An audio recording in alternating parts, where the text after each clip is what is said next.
son will be seeking to retain office and contest elections for the first time with CCM. You'd remember that she came into office in 2021 after the death of former President John Magufuli. So we'll be then looking at that particular election contest and really trying to understand what the issues in that country would be, what the electorate would be looking for, and also who are the players in that election. So that's the conversation that we'll have in the final hour of the show. To start it off, it is your National Roundtable. Getting ready to take your calls on 086 000 2032, on the WhatsApp voice note line 0614 104 107. I must say, yesterday, following on the conversation we were having about the role of the police when it comes to the criminal justice system and how efficiently we're able to follow up on cases, whether it's general crime cases or even gender-based violence cases. We received a message, and this is an issue that we're following up on, and I want you to read this. I'm going to read this message for you, and it's incredibly concerning. Our first caller yesterday, Madimejan Polokwane, he's a former police officer. He also worked at the training college in Tshwane, and something he said has stayed with me, because he says, we are recruiting thugs into the SAPS. And you would have heard the examples he used to justify why he was making that statement. So this message then has come in saying, "Morning, Cathy. I think Minister Mkunu must do something about the police.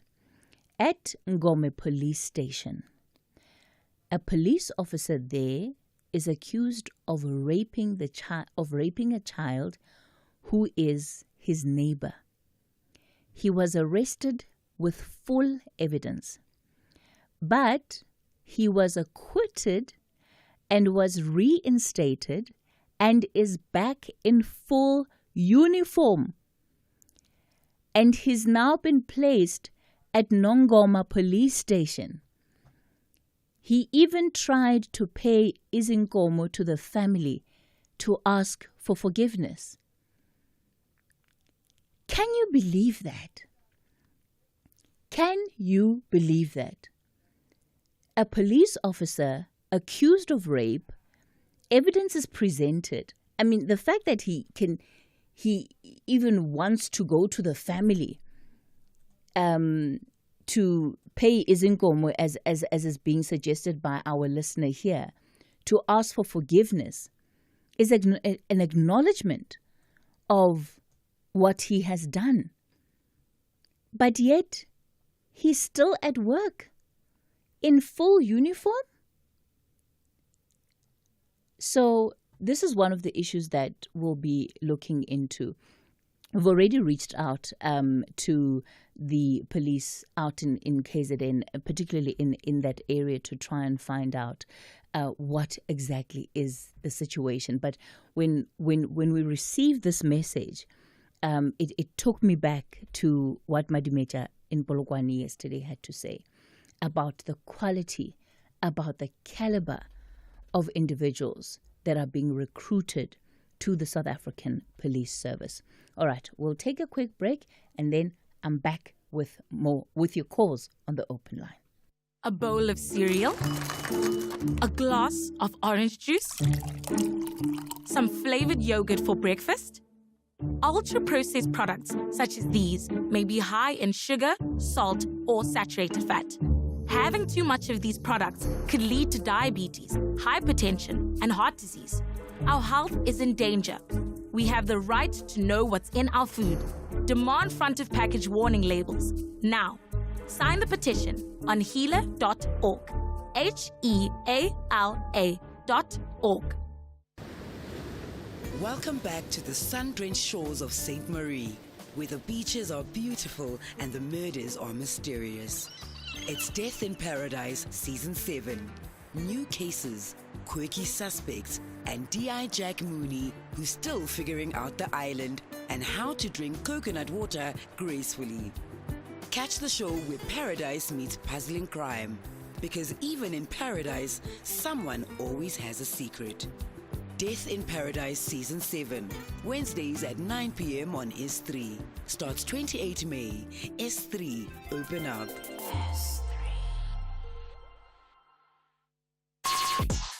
Call us on 086 000 2032. All right, let me start off in Boksburg this morning. Rob, good morning to you. Hi, how are you? Good, thank you, Rob. Sorry, the phone line's a bit bad, but I'll try my best. Your first-time caller. Yes, Welcome to the show. thank you. I just wanted to comment on Ruth Ndiswa's comments about what she was saying. And basically, if you look at all the foreigners that we have in the country, which is 8 million, they come here, they don't have any education, they're busy building stuff, making things, running construction companies, all this other stuff. So it's basically about opportunities. They don't have opportunities in their country.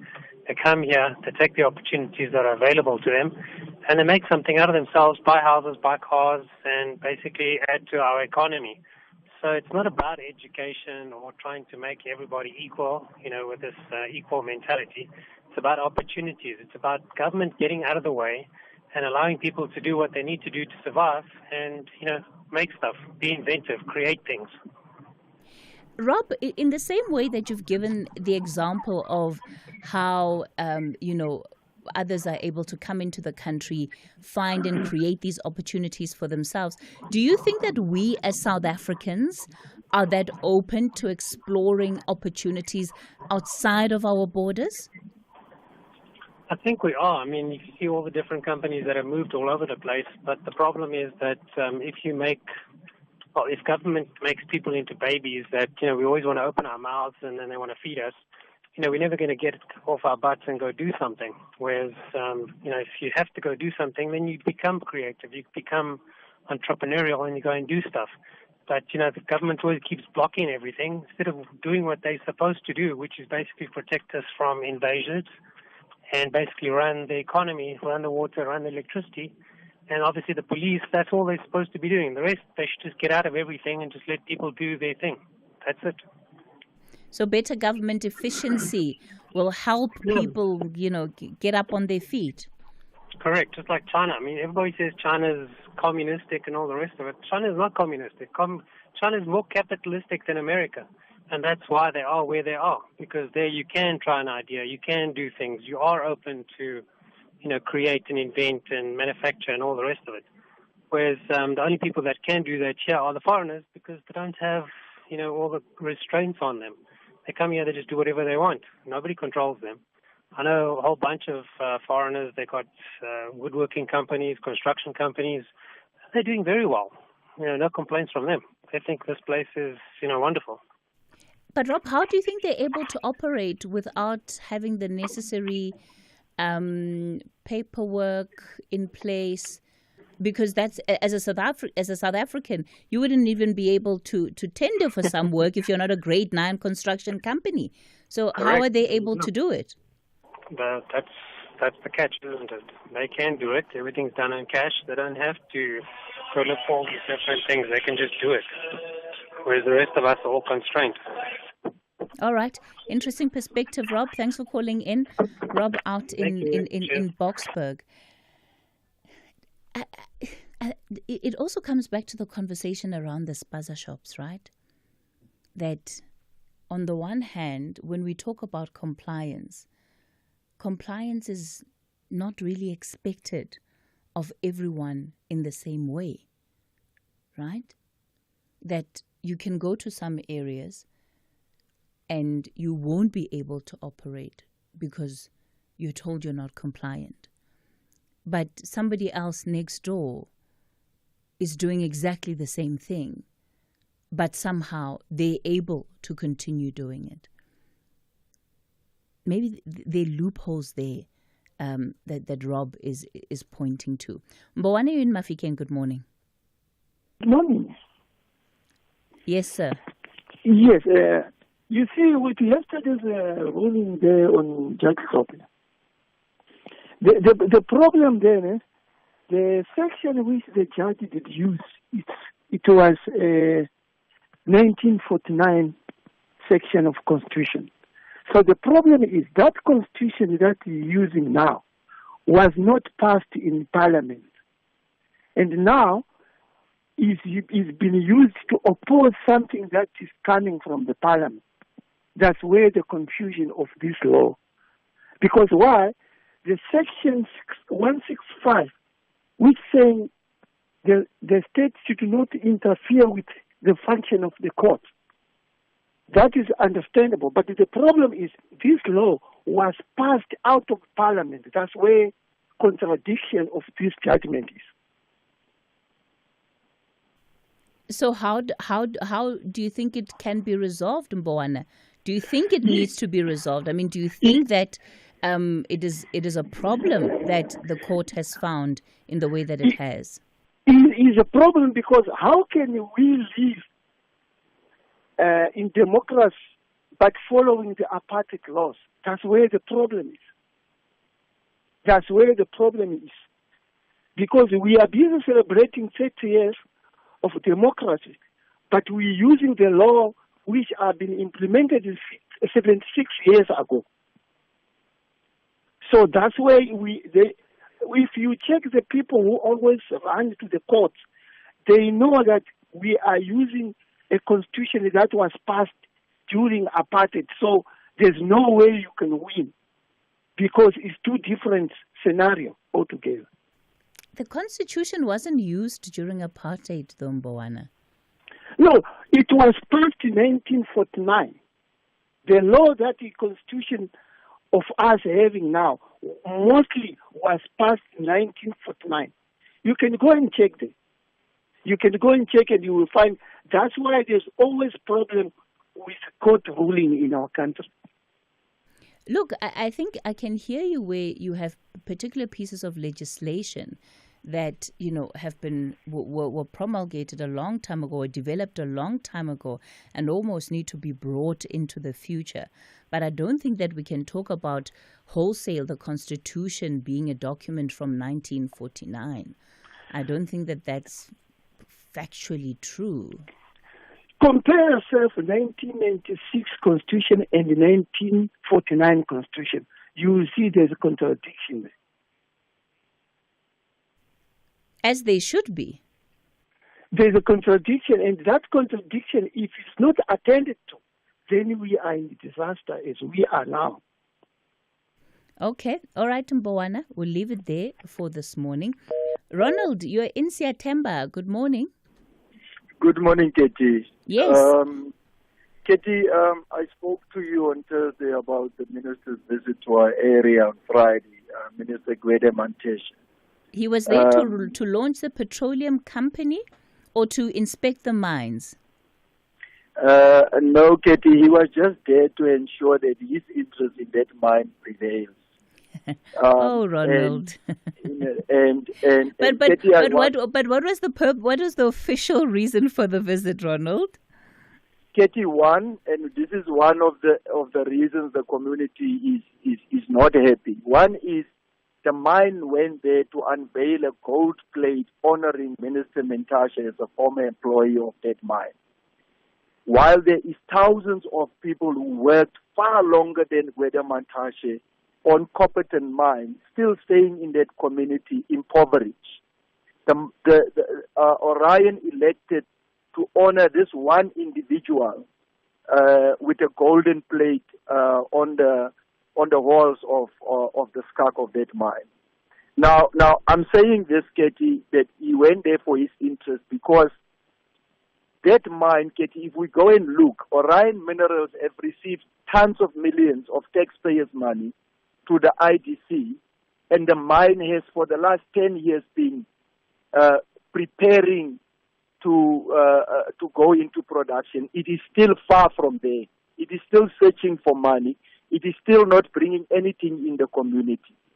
We have reached out to the department and the minister manifold to address the issues of small miners, in particular the ones that is mining crocodile. Because this small mine, Cathy, has for years put food on the table of our people in the poorest regions of our municipality. Yet they are being closed because of interference and white farmers that don't want our people on their farms. Gates are being closed for people that have mining rights. Okay, and Ronald. The department is doing nothing. Ronald, I'm going to ask you just to hang on for me. I have to take the latest news. We'll wrap up with you on the other side of the headlines. Well, the headlines at 9:30. I'm Dino Motaung. Good morning. The corruption case of former President Jacob Zuma and French arms company Thales will be back in the High Court in Pietermaritzburg this morning. Meanwhile, Zuma will brief the media in Durban today in his capacity as Umkhonto weSizwe Party leader. And police say they expect to make an arrest soon in the murder of IFP Deputy Chief Whip Keta Mabala Sithole. A full update follows at the top of the hour. Every murder has a moment when it could have been stopped. Countdown to Murder takes you inside the chilling timeline from ordinary days to unthinkable crimes. Real stories, real people, and the final hours before everything fell apart. Countdown to Murder. Every second tells a story. Thursdays at 9 p.m. only on S3. Open up.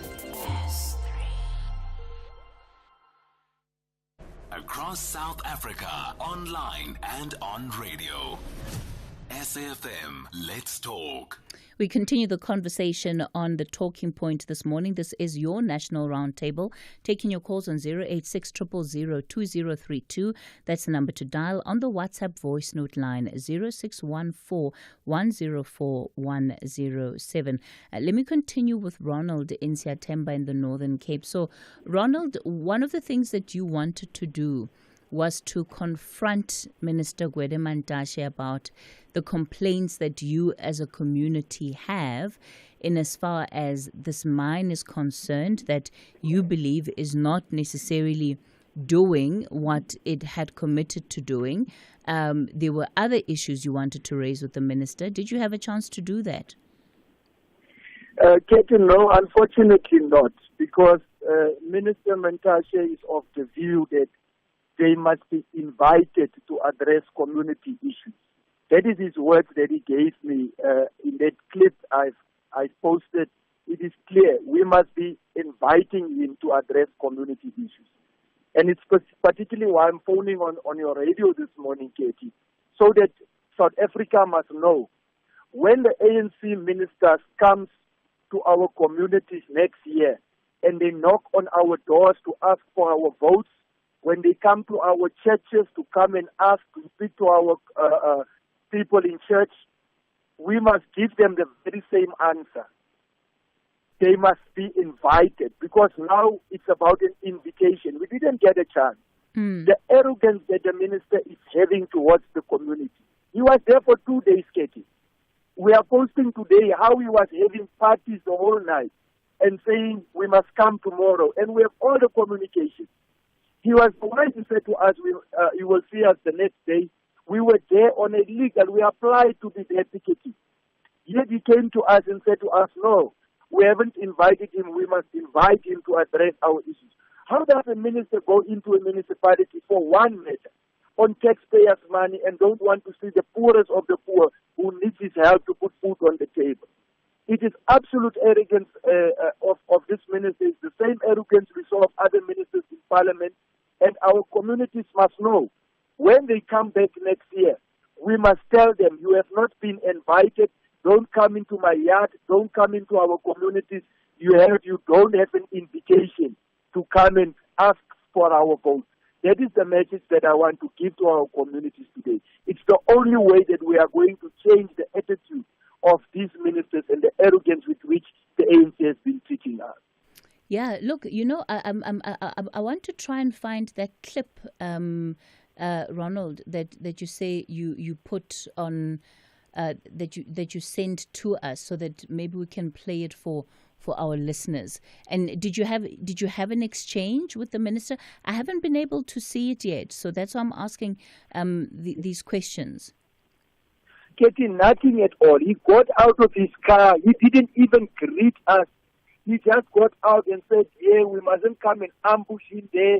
We must invite him if we want to see him. He doesn't just see people, and he actually make an example to say, if you go and check, I'm doing this everywhere. I went to Polokwane, people wanted to ambush me, and I told them the same thing. I'm not going to address your issue. Okay. The manner in which he took the memorandum from the old mama, disrespectful. And then people are saying we have to respect him, but he doesn't respect our mothers and fathers there. Ronald, just hang 10 for me. I'm getting a cue from my producers that we have that clip that you're talking about. Let's play this audio, and it's in reference to what happened last week in Siatemba in the Northern Cape. Because of the attitude, Minister. How can you drive here with state payers' money? Everything you do here, you do it on the state payers' money, but you don't want to see the residents that want to see you. On what basis do you do that? Invited by you. You will invite So me. you are doing only invites. I will come. From your minister, it's only about invites. If you don't get an invite, you don't serve people. You are raising your voice now. I must leave you. No, but you don't want to be here. You got out of your car to tell me I'm not talking to you. You must make a meeting. That's why you got out of you. You are not here to listen to us. I'm not going to listen. But you didn't want to give us a ear. You got out of your car telling us you're not talking to us. I'm not going to listen. But you All right, there you heard it. Quite an exchange. So, Ronald, is that you in the picture? That's correct. With the long dreadlocks.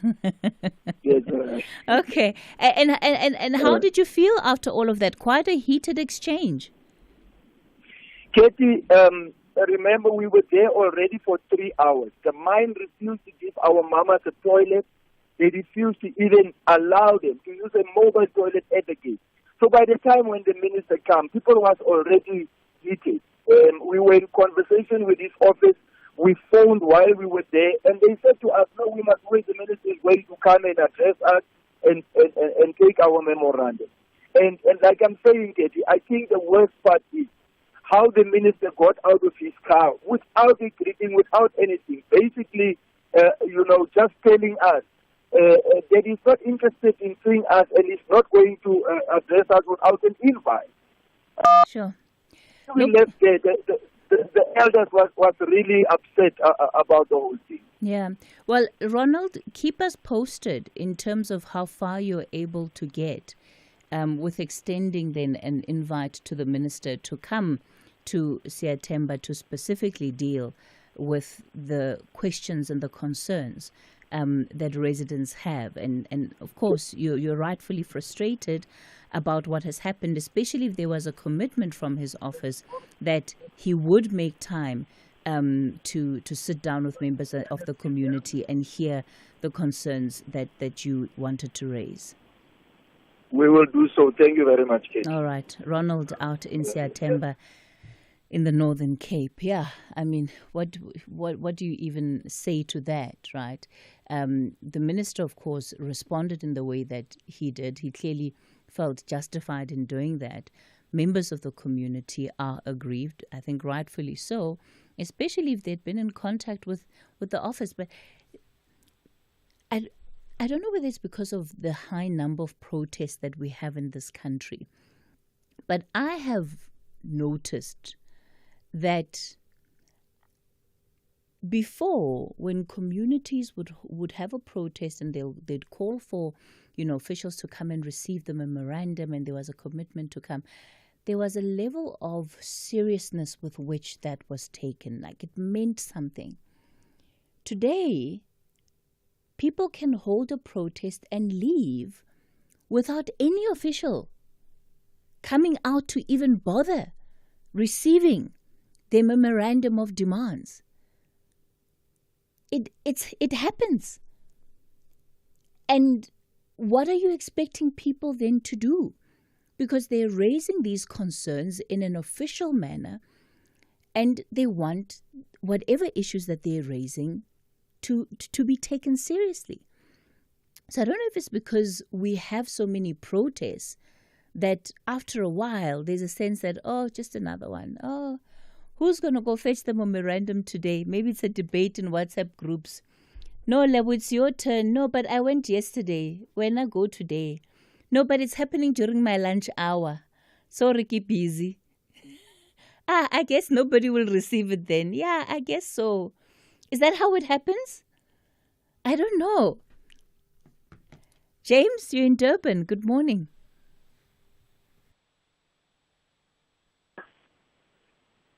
Hello? Hi, James. Hello? You're live on the radio. Okay, ma'am. Okay, I want to talk about my case, Katie. When I was about 15 years, in the early 80s, I was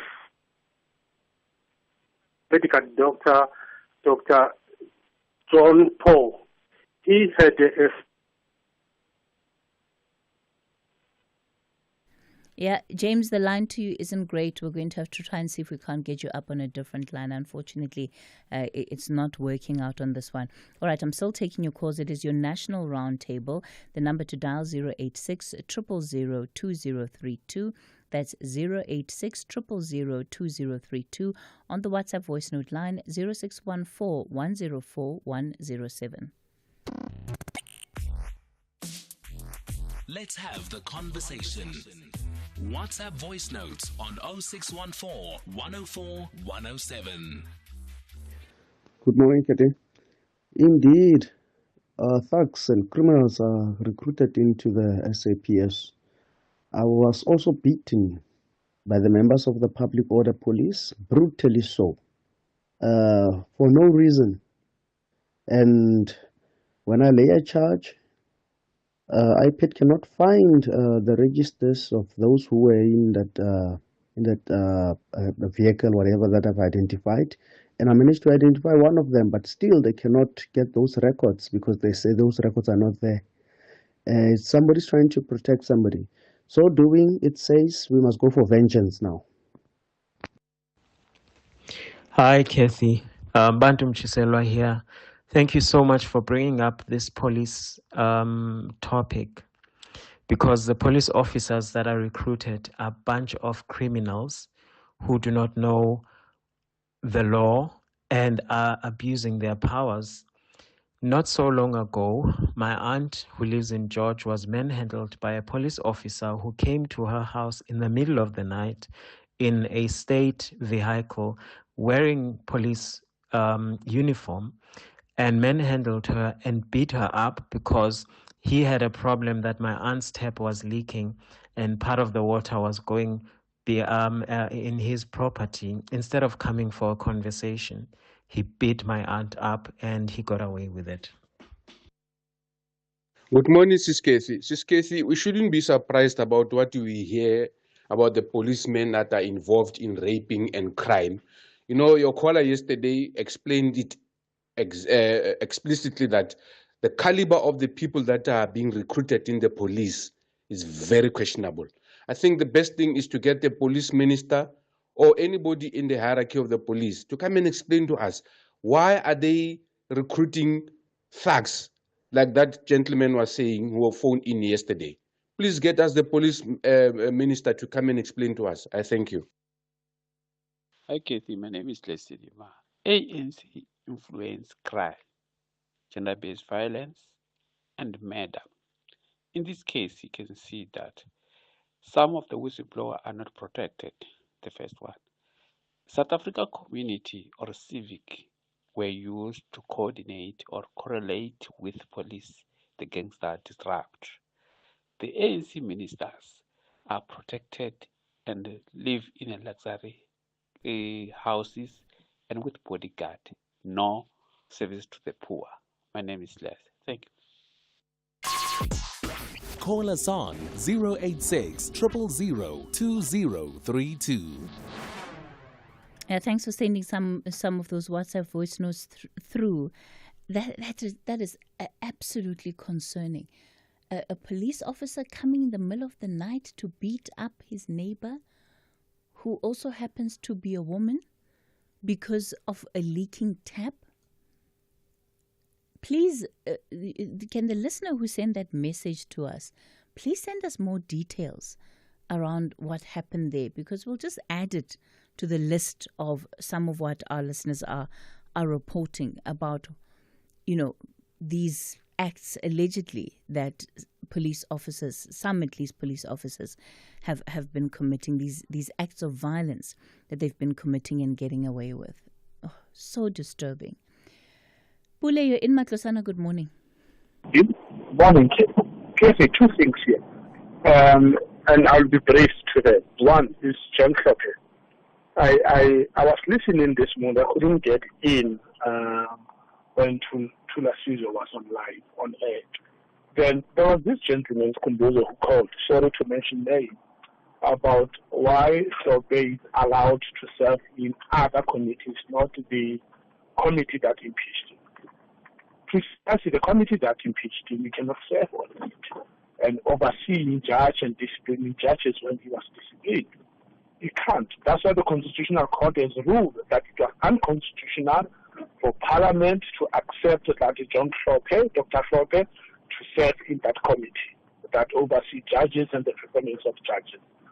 Precisely for that reason. You cannot, Cathy. When I'm a member of the school governing body, we have teachers that we pay, that we have hired. We cannot discipline a teacher, and some teachers, we have parents in the school that I'm a member of the school governing body. They are parents and they are teachers at the same time.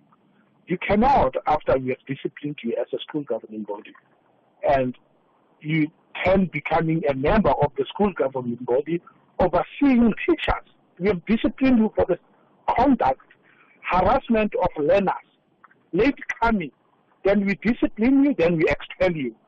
Then later you become a member of the school governing body and discipline those teachers. Precisely why the Constitutional Court has dismissed the MKP case and John Clocker's case. It's irrational. You cannot serve in both. A policeman, we expel you, then become a member of the Community Policing Forum. It's a contradiction. It's wrong. It's illegal, not necessarily wrong. True, Cathy, there are mastermind of crime. People that commit crime, mastermind of crime. And they pay people to commit crime. I've been following the case of Senzo Miwa. The name of Kelly Khumalo, by and by, is coming in as a mastermind. And the accused number one confessed, as Brigadier Gininda gave the statement, and they presented their case to the NPA. So NPA decided not to charge. When the police said, we've got a water case against Kelly Khumalo, they decided to charge number one up to number five, but not the mastermind. And the police said, the senior member, a seasoned policeman, Brigadier Gininda, said, we have a case against this person as a mastermind, and money was exchanged for that cause. Then the NPA decided not to charge the mastermind. Yeah, look, Pule, the issue of Senzo Miwa, I think it's part of why that trial is still underway. And perhaps towards the end of the trial, we'll hear from the judge what he makes about the decision of the prosecution to go with prosecuting the 5 suspects that we have versus what we also know was another docket that had another list of suspects on it. So I think that one, the clarity around that, will perhaps be provided once this trial has come to an end. On the John Clocke matter, I think it needs to go to the Constitutional Court, Bule. I think we needed the Con Court. Yeah, and I also almost believe that it will likely end up there. Simply because of all of these different questions that it raises. But let's also wait for the full judgment to come out so that we can read what it is that informed the judge's findings. Let me leave it there with you this morning. Lubaba Loyo in Gugule too. Good morning. Good morning, Cathy. Cathy, let me go into it. It pains me to say this, that South Africa belongs to its citizens, not to all that live here. So the Constitution says that it belongs to everyone who lives here, which is incorrect. So we need to look at changing that Constitution there.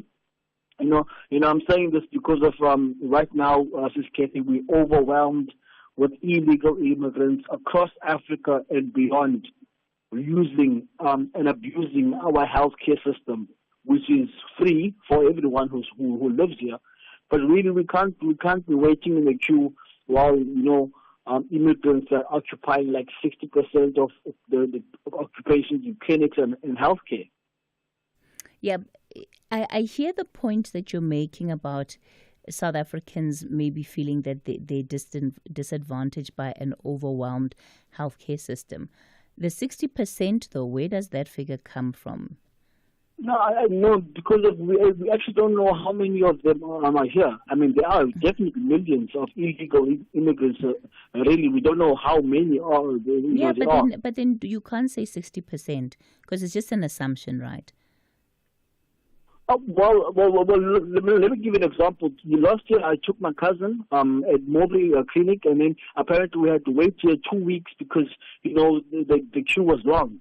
So we complained, and then someone told us that actually there's a lot of people, with immigrants who are also using the other scans and stuff. It's too much, They're overwhelming the system. We are very generous people, South Africans, but we have to privatize our citizens. Okay, all right, Lubabalo out in Guguletu. I hear you on the frustration around the healthcare system being overwhelmed. But how we deal with these issues also feeds into perceptions, right? So when we say 60%, it means that the majority of people at public healthcare institutions are not South African. That's the suggestion. And that's why I'm saying let's be careful about how we use some of our words. The rivalry between continental reigning champions Banyana and the Copper Queens will reach its maximum heat as they intensify their WAFCON preparations. The clock is on a downhill towards their journey to Morocco. This is the international friendly. Catch the incredible clash between South Africa and Zambia on Tuesday, 3 June at 2:30 p.m. Streaming live on SABC Plus, SABC 2 and SABC Sport on DTT Channel 4. Proudly brought to you by SABC Sport. For the love of the game.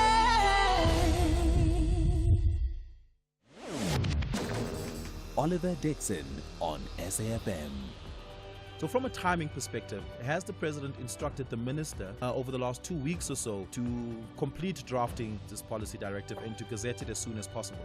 To my knowledge, there hasn't been any pressure from the presidency in this regard, and I think that the communication from the office of the presidency to the media has been that Starlink wasn't specifically discussed inside. I can fully understand why the timing would look suspect. That's Gwena Moloto, the spokesperson of the Minister of Communications and Digital Technologies, Soli Malat. This week, today, Fridays, 6 to 7 p.m. Call us on 086 000 2032. We continue the conversation on the talking point. Look, I'm seeing a follow-up to that WhatsApp voice note that we played from one of our listeners who told us the story of his aunt being beaten by a police officer after hours due to her leaking tap. And, he says that her aunt became very stressed about the matter and asked him to let it go. He had already researched the police station where this particular individual is based, and he says the police officer later came with his brother to apologize to his aunt, and he, in the end, had to respect his aunt's wishes to let the matter go. Sure. And he continues in his this conversation, hey? Something about it is just, very upsetting. James, you're in Durban. You're back on the line. Good morning. Okay, I guess, James, you're not back on the line. Pilani in Boksburg. Good morning.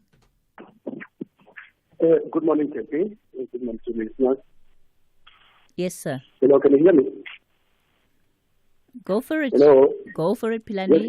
Yes, ma'am. Thank you. Two issues, ma'am. With the issue of compliance, I believe that our law enforcement and authorities are using illegality as their way of making money. Why am I saying that? It's because if you are doing a thing straight, wanting to do things according to the law, you will be given trouble all the time. But if you are willing to bribe the officials and politicians, then that's when your things are going to go right, you know. So the illegality in South Africa is used for extortion by authorities, including the politicians. So they'll be giving you a runaround if you want to do a thing straight until you talk in inverted commas. Then that's when they're going to listen to you, and then you have to pay some money for you to operate. So that is why it's easier for the illegal foreigners to do things in South Africa. But we South Africans, when we come straight wanting to do things, we are given a runaround. Pilani, I guess that's why Rob was talking about how these companies are able to operate, is because he says, they've got cash. They use lots of cash. And you think that part of that cash ends up in the pockets of the authority. So if you have, let's say, somebody from an inspector that has to come and do some inspections, or an official that has to sign off on something, if you've got a nice stash of money ready for them, then they will sign off on everything. Is that your perception? That's my point, man. That's what is happening, actually. Because how come that we've got a lot of illegal foreigners able to conduct businesses? And these people are reported to police, but police are reported to be coming there only to collect cash. And we can see this because these businesses continue to operate. They continue to sell expired goods. They continue to do as they please. How come they are able to be successful in all this? All right. See what I mean? I hear you, Pilani. Okay. Let's leave it there for this morning. Romeo, you're in Potch. Good morning. Hey, Cathy, how are you doing? Good, Romeo. Go for it. All right, two things quickly, Cathy. One, the issue of John Chopin and Mam Kweban. I am really going to attribute that to our wonderful constitution that is so praised. A constitution that is motivated, that was also structured by those who are using it now to their favor. But when it comes to them, they can violate that constitution by going to America and doing their own things, undermining the sovereignty of the country, and it does not affect them in any way. They can baptize our people with fire at their farms and kill them, and nothing happens to them. But I'm going to attribute that to the best constitution of this country. I mean, the issue of John Kloppe, like you said in the beginning, it is an issue when we look at separation of powers, when we look at the three arms of state. There's a whole lot of things where when you look at this constitution, that does not even touch John Kloppe, because he's now in parliament, he's now renewed, he's in a new terrain.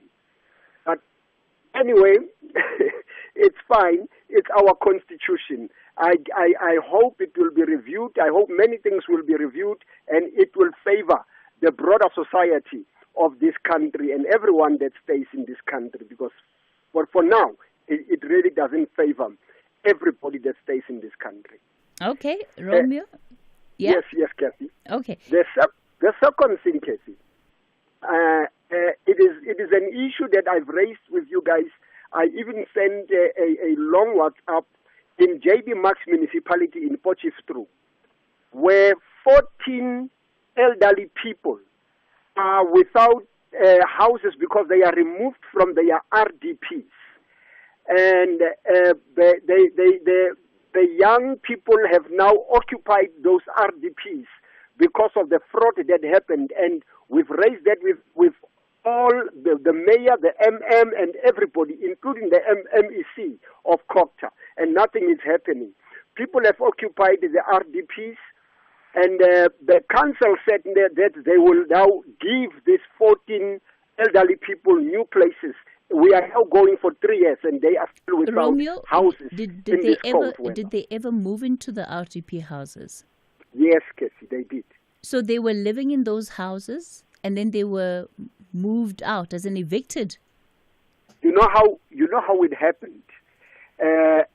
What happened is that the other guy in the municipality, one of the officials, gave other people on top of the lease agreements that these people have for RDPs. They then gave other people lease agreements, so it was double allocation in one stand because they produced another lease agreement. So they had to go and remove those elderly people by force from those RDPs because they have alternative agreements again. So there's two lease agreements in one stand. Why are there lease agreements for RDP houses? Yo, Romeo, so much about the story. Okay, I'll put you through to Lebo and Kanya so that we can find out more about what is happening. And okay, let me not get into the issue of RDP houses. It's 10 o'clock, time for the latest news.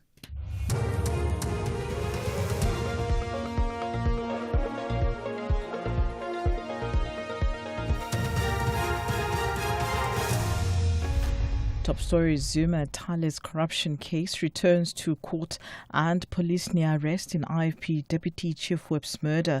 A very good morning with the news. I'm Cathy Mohlahlana. The corruption case of former President Jacob Zuma and French arms company Thales will be back in the High Court in Pietermaritzburg this morning. Judge Nkosi Chili will consider Thales' application to be acquitted on all charges due to the death of key witnesses. Zuma's legal team has brought a similar application. The state opposes both applications. Dres Liebenberg reports. Former President Jacob Zuma and arms company Thales are being charged with corruption, fraud, racketeering and money laundering stemming from South Africa's multi-billion rand arms deal in 1999. Thales was awarded the contract to supply the weapon systems for the new corvettes. It's alleged that Thales agreed to pay Zuma an annual bribe so that he will protect them in the investigation into alleged irregularities in the arms deal. Meanwhile, Zuma will address or brief the media in Durban today in his capacity as Umkhonto weSizwe party leader. He's expected to focus on the current political climate in the country. This after the Western Cape High Court ruling yesterday said that the National Assembly's decision to designate the party's deputy president as a member of the Judicial Service Commission was invalid and unconstitutional. Last week, Colleen Makobele replaced Mzwane Lemanyi, who was removed as chief whip of the MK party in Parliament. In other news, police say they expect to make an arrest soon in the murder of IFP Deputy Chief Whip Keta Mabala Sithole. National Police Commissioner Fani Masemola says he's satisfied that the evidence that the investigating team has gathered has taken it close to making a breakthrough. Sithole was gunned down in Katlehong 3 days ago. National Police spokesperson Athlenda Mate. We know who we are looking for. It's just a matter of time before we effect an arrest. Our crime intelligence operatives and seasoned detectives are on the ground actively searching for the suspect. We move to the northwest now, where representatives of the provincial government are expected to visit the family of renowned actor Presley Chweneyagae in Mahikeng this morning. The visit will take place before Chweneyagae's memorial service at the Mabatu Convention Center. The actor, who was affectionately known as Kobrizi or Mokwepa, died on Tuesday last week at the age of 40. His funeral will take place in Pretoria on Saturday. Lastly, further afield, a British-Egyptian woman who's been hospitalized a week after resuming a full hunger strike says she's prepared to die to get her son out of jail in Egypt. 69-year-old Leila Soif has called on British Prime Minister Keir Starmer to put pressure on Cairo to release her son. Ala Abdel Fattah has been jailed for being a pro-democracy activist. The BBC's Caroline Hawley has the details. This is her second hospitalisation. The last time, in February, she agreed to take in 300 liquid calories a day after Keir Starmer called President Sisi of Egypt and pressed for her son's release. But 2 weeks ago, she went back on full hunger strike, saying there'd been no progress in the case, not even permission for the British Embassy to visit Ala Abdel Fattah. The Foreign Office says it's committed to securing his release and that the Foreign Secretary called his Egyptian counterpart at the weekend. Recapping the top story this hour, the corruption case of former President Jacob Zuma and French arms company Thales will be back in the High Court in Pietermaritzburg this morning. Headlines at 10:30 with Onde Lambana. For SAFM News, I'm Cathy Mohlahlana. Do great solutions start with good conversation? SAFM, leading the conversations that move us. This week on BBC Primetime, watching TV could make you a winner. It's the BBC Primetime Watch and Win competition.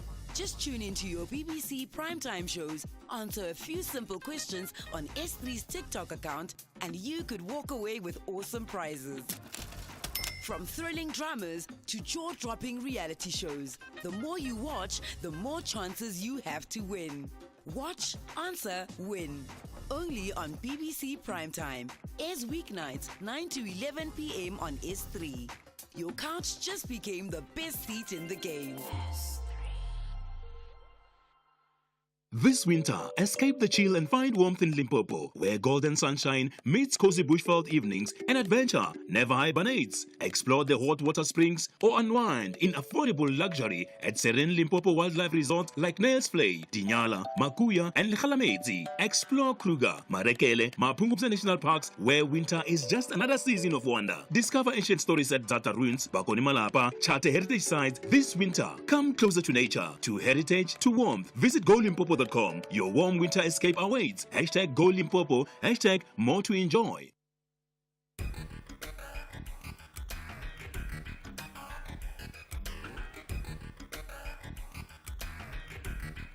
The Talking Point with Cathy Mohlahlana. Weekdays, 9 a.m. till midday.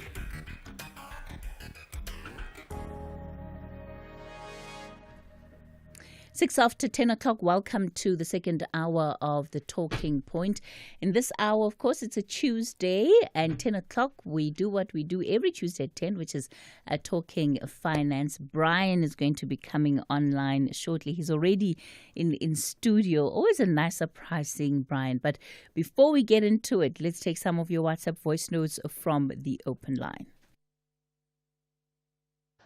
Hi, good morning, Katie, and the producer and all the listeners of SAFM. Katie, I like to talk regard to the crime. Crime is too much now here in South Africa, and the government must lift up the socks, must put a lot of cameras up there, so that must be able to check each and every criminal, even the malls, even all over, like, you know. I don't know you get my point, but there are a lot of criminals here, seriously. I don't... Good morning, Cathy. Fred the trucker here in Eastern Cape, heading to Western Cape. Cathy, I thought all these political parties that claim that they have got the interest of the poor at heart would all run to court and say, please, let's stop this fuel levy hike. Even those who are doing doing taxi and what Arto, they would run and say, no, the poor of the poorest are going to be affected. But no, they are quiet. Good morning, Cathy. Hi, Kathy and your team. Kathy, I hear the conversation around SAPS members and the corruption and whatever. I just feel like as a country we like to trump up negativity. When these members do wrong, it's all over radio and everything like that. But I have never had any show where it's dedicated to commend the police in terms of what they are doing.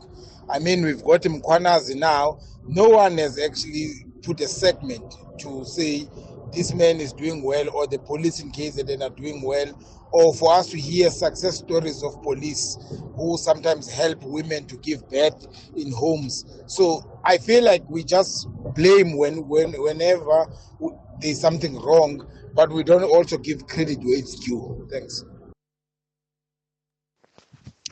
When it comes to police brutality, corruption, and across all institutions where you find corruption and unethical behavior, I think we should look at ourselves as a society. What is it that we're doing that makes us produce such people? Because we can't look at that unethical behavior only when it's people who are in positions of power or influence, or the police for that matter. We should also look at ourselves. Why aren't we producing people suitable for those positions who are ethical? That's a big question that we also need to ask ourselves as communities. Thank you, Zimpo from Kweli. The role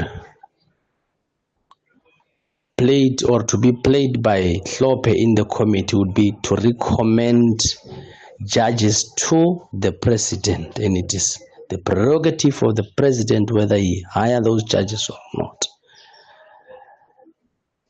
But the constitutional court says no. What will happen if Hlophe becomes the president himself? Good morning, Cathy and SFM listeners. Kimarumo Mahike. But now, Cathy, people are just going to call there and use this word thug as if it's I don't know how to put it. But what I want to ask is that how will the police know if someone is a thug, if I may use it as well?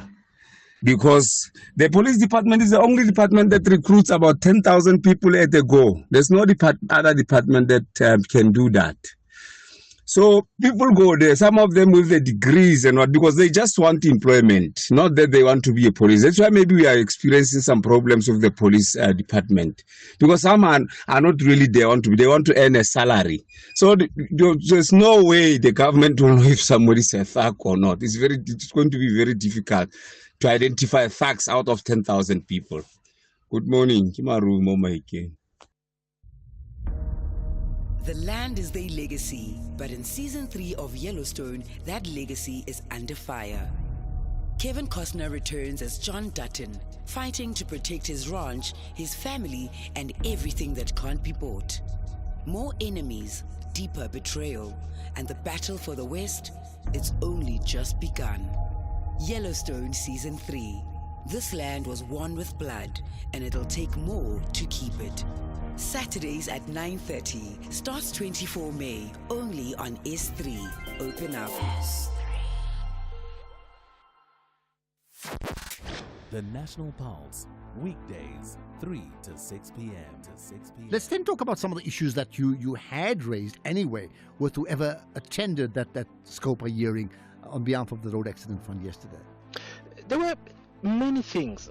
Let me just mention two because this is important. We had raised an issue about the fact that none of the executives at the Road Accident Fund have been vetted. You will recall that many years ago, Cabinet took a decision that all government officials and heads of agencies and senior executives must be vetted to see whether they're fit and proper. At the Road Accident Fund, this had not happened in October last year, even though the chief executive misled us and told us that he had been vetted. It turns out this was actually not true. Songezo Zibi, the Scopa chairperson. Ashraf Gada on SAFM. Talking Finance with Brian Hirsch, making sense of your finance.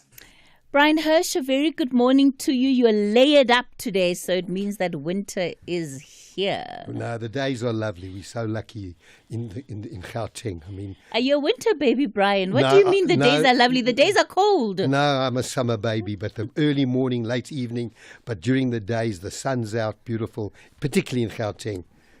So, Brian, today we are going to be dealing with the question of the financial advisor because suddenly it has just come up again.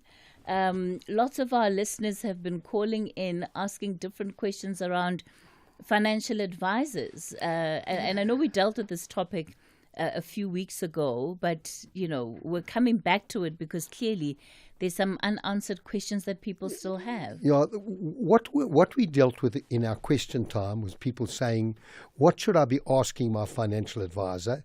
And what should my financial advisor be asking me? And what sort of relationship should I be dealing with a financial advisor? It's a funny thing, Cathy. People have, in my opinion, 4 professionals in their lives. They have an accountant, they have a lawyer, they have a doctor, all different types of doctors, and then I add to that the financial advisor.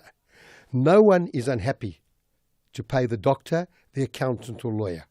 But when it comes to professional financial advice, people start to get reluctant to pay them.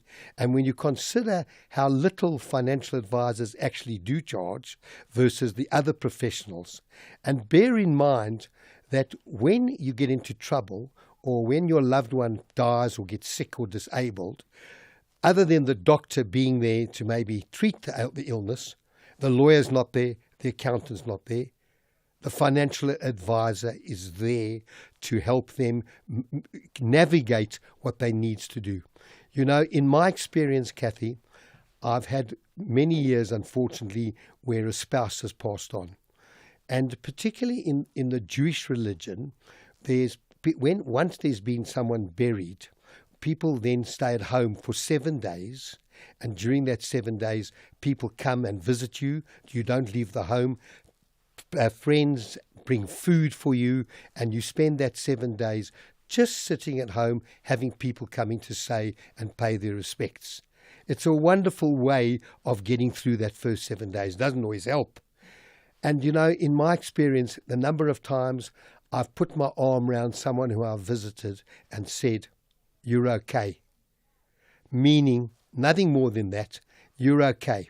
And some weeks later, when I saw that individual who'd lost their loved one, they told me, of all the people who came to see us, of all the people who gave us comfort, the statement you're saying, "You're okay," gave them more comfort, because remember, on death, often a mourner goes through two different emotions.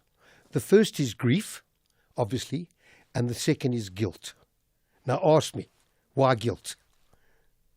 Why guilt? Okay, because at the time of grieving, you're probably thinking about money. Who's going to pay the bond?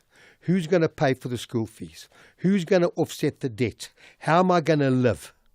Which is obviously something that is, at some stage goes through everyone's mind. And by tapping them on the shoulder and saying to them, "You're okay," and I don't paint. We as financial advisors don't paint pretty pictures. We don't say things that are not real. But by saying "you're okay," because often, let me tell you, and more so the female than the male, they don't know all the financial affairs. They don't sit down and do a financial plan. They don't work out what is going to happen, because no one wants to talk about death. No one wants to talk about Alzheimer's and permanent disability. So knowing something about the family, I always say husbands and wives should talk to each other. Let your wife, let your husband know what the situation is in the event of death. So that little comment. So when you say, what's the purpose of a financial advisor? That's the first thing. The second thing is, remember, you don't start with a financial plan day one and never modify that plan. Your circumstances are changing so regularly. Firstly, you're a single person, you get a job. Then you get engaged. Then you get married. Then you have children. Then you change the dogs. Then you change the job. Then you buy a house. All these things happen. And every step of the way, then you need a will. Then you need to think about trusts. The financial advisor, whilst providing those services, is probably, in terms of a lot of that, not charging at all. So paying a financial advisor to be with you, to help you, as I use the word, navigate through the difficulty of the financial jungle. And then most important, I find, being a financial psychologist, moving from advice to being a nanny, to being a psychologist. I mean, the number of people that started to panic on the 2nd of April this year, when Trump announced Liberation Day and the markets collapsed, people got a terrible fright and they thought the world has come to an end. Well, we saw what's happened. Markets have recovered. Markets are virtually back to where they were at the start of this year after a phenomenal year last year. And that's also the role of the psychologist. So you may think I'm paying someone. If your financial planner is not being in contact with you, is not doing these things, move on and move to someone else. But you need to rely on that one person who will be there through thick and thin and the changes in your life. Brian, who should get a financial advisor? I think everyone should have someone that they can get advice from. You know, it's so easy to say, I don't need a financial advisor. I can save the 0.5% by doing it myself. But it's easy enough. You hear on a program now, someone may say, buy this particular fund. I'm very positive about Satrix, and I say to people, you know, they're Satrix funds, they're onshore and offshore funds. But that doesn't mean it stays forever. So someone's got to be there to say, this is where you are today in your journey. This is where you're trying to get to. Let me help you map that out so we can start from start to finish. And that's the role your financial planner should do. You don't just buy a product today and leave it forever. You don't just say, I'm going to put money away today and leave it. You've got to add to the money. We've got inflation ahead of us. You've got debt. You've got all those things that happen. That's the role of your financial advisor, helping you. Not a financial planner doesn't draft a will, doesn't draft a trust, but says to you, I think your will's incorrect, or you need a will. I think you need a trust. They will pass that on to the professionals, but they will manage your affairs. They will be your go-to person. And that's why I say to people, don't begrudge the use of a financial planner and say, because I've paid a financial planner over the years, and look how much I've paid. Look how much you pay to insure your motor car. And if you don't have an accident 20 years later, work out what you pay. Fire insurance at home, work out what you've paid. You have it because it's a buffer. It protects you. That's what a financial planner is there to do.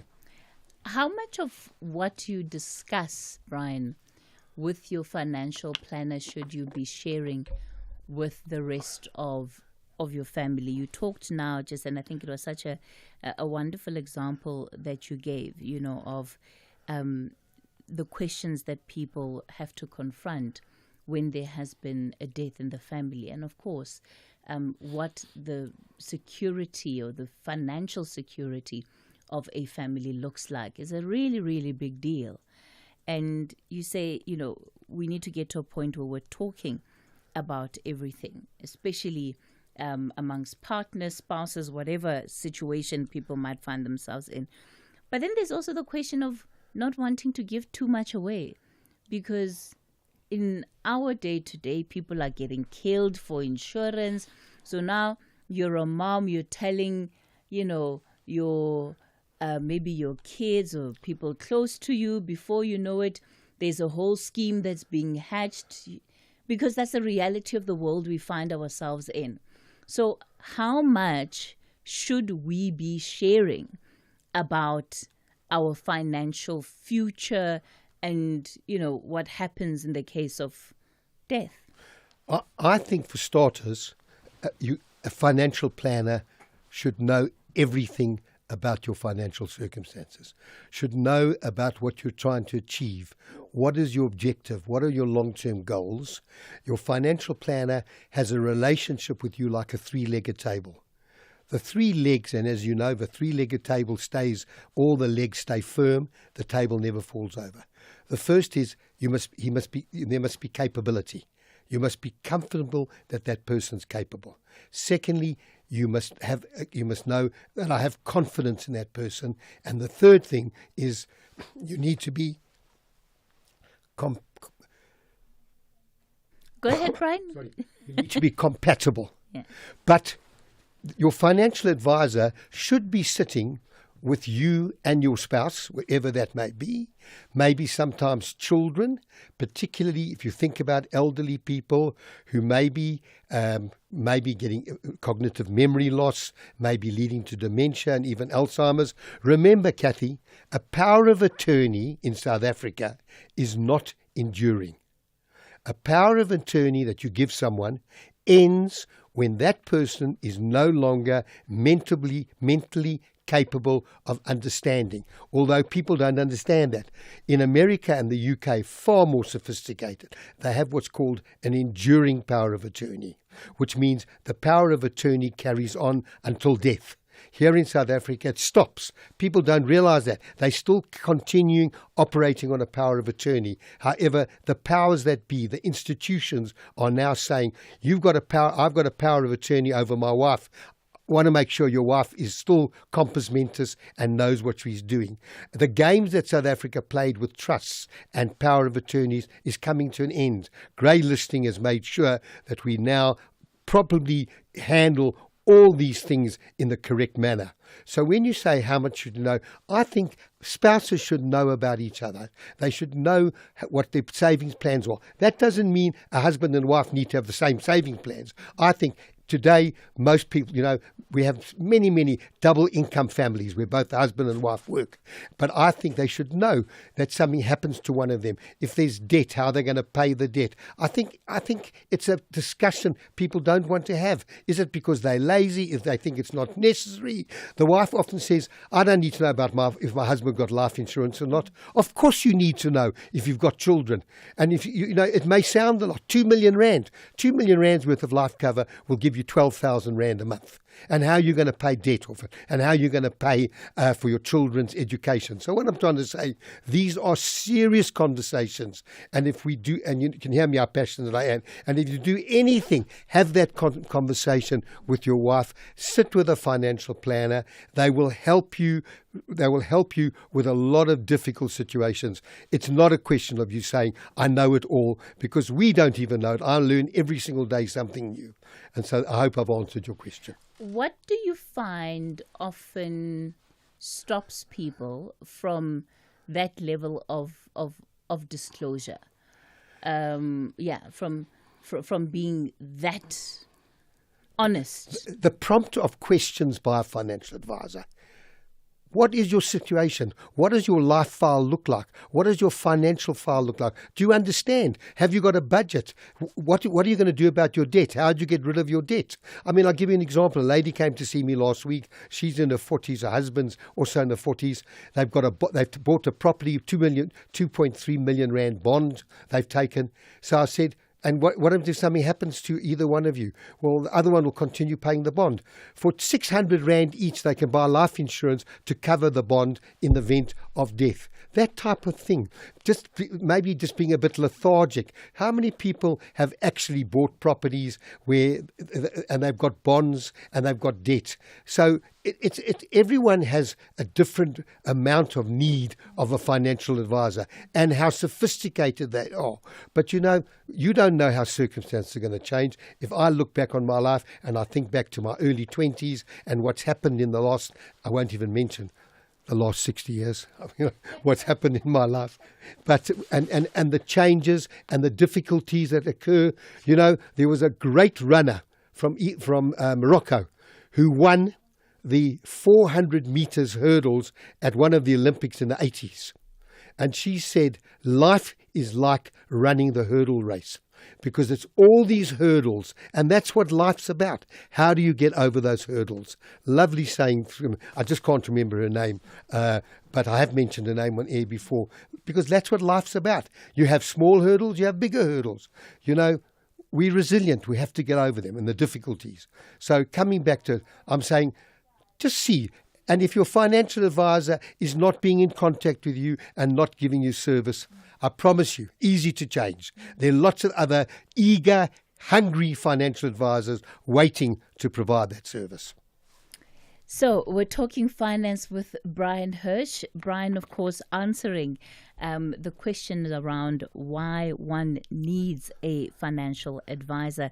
And I think it's very clearly articulated, to help us navigate and plan our financial futures, and probably also make it easier to have what can be very difficult conversations to have.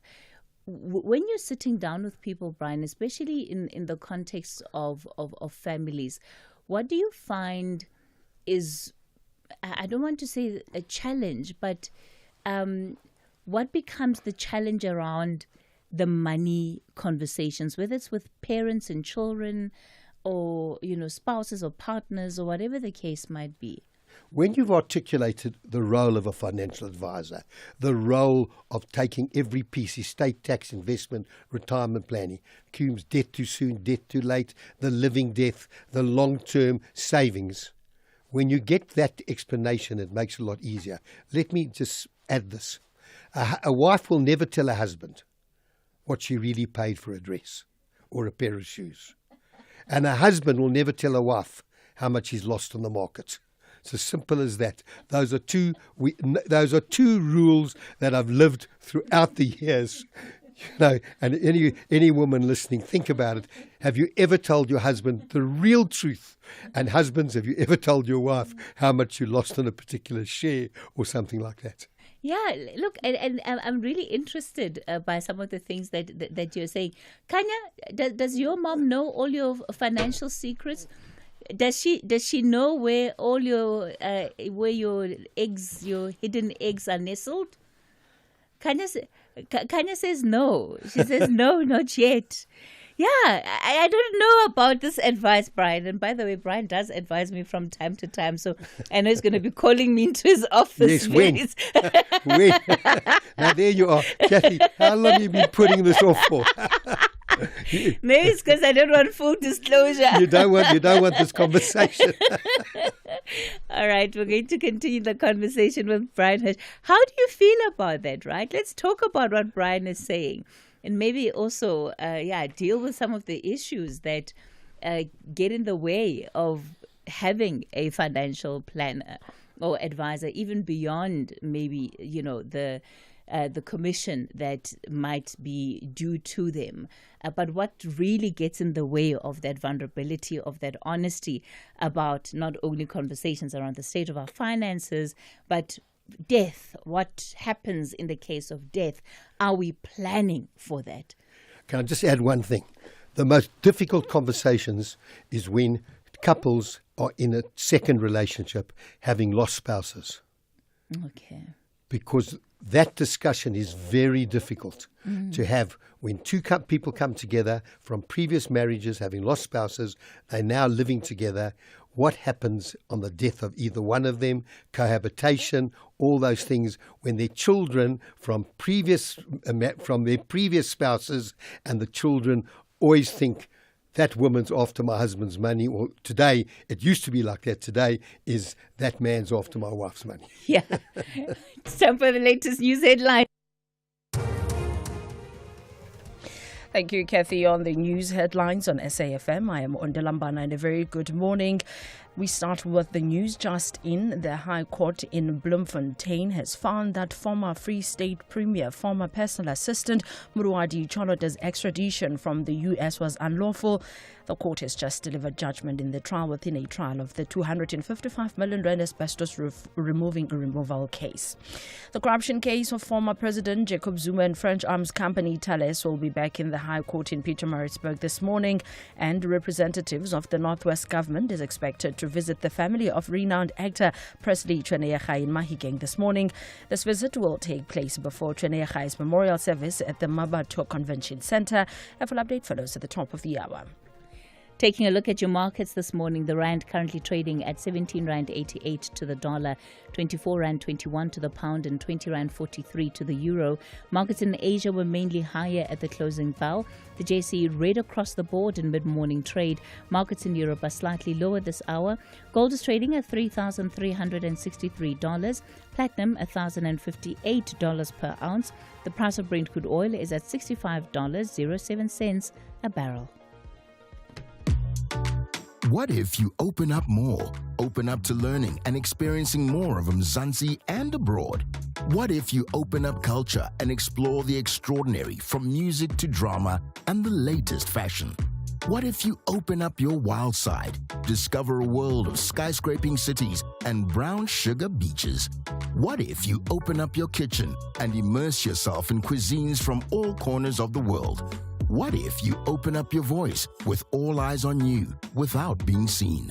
What if you open up your morning to lekker conversations and world-class entertainment? What if you open up more?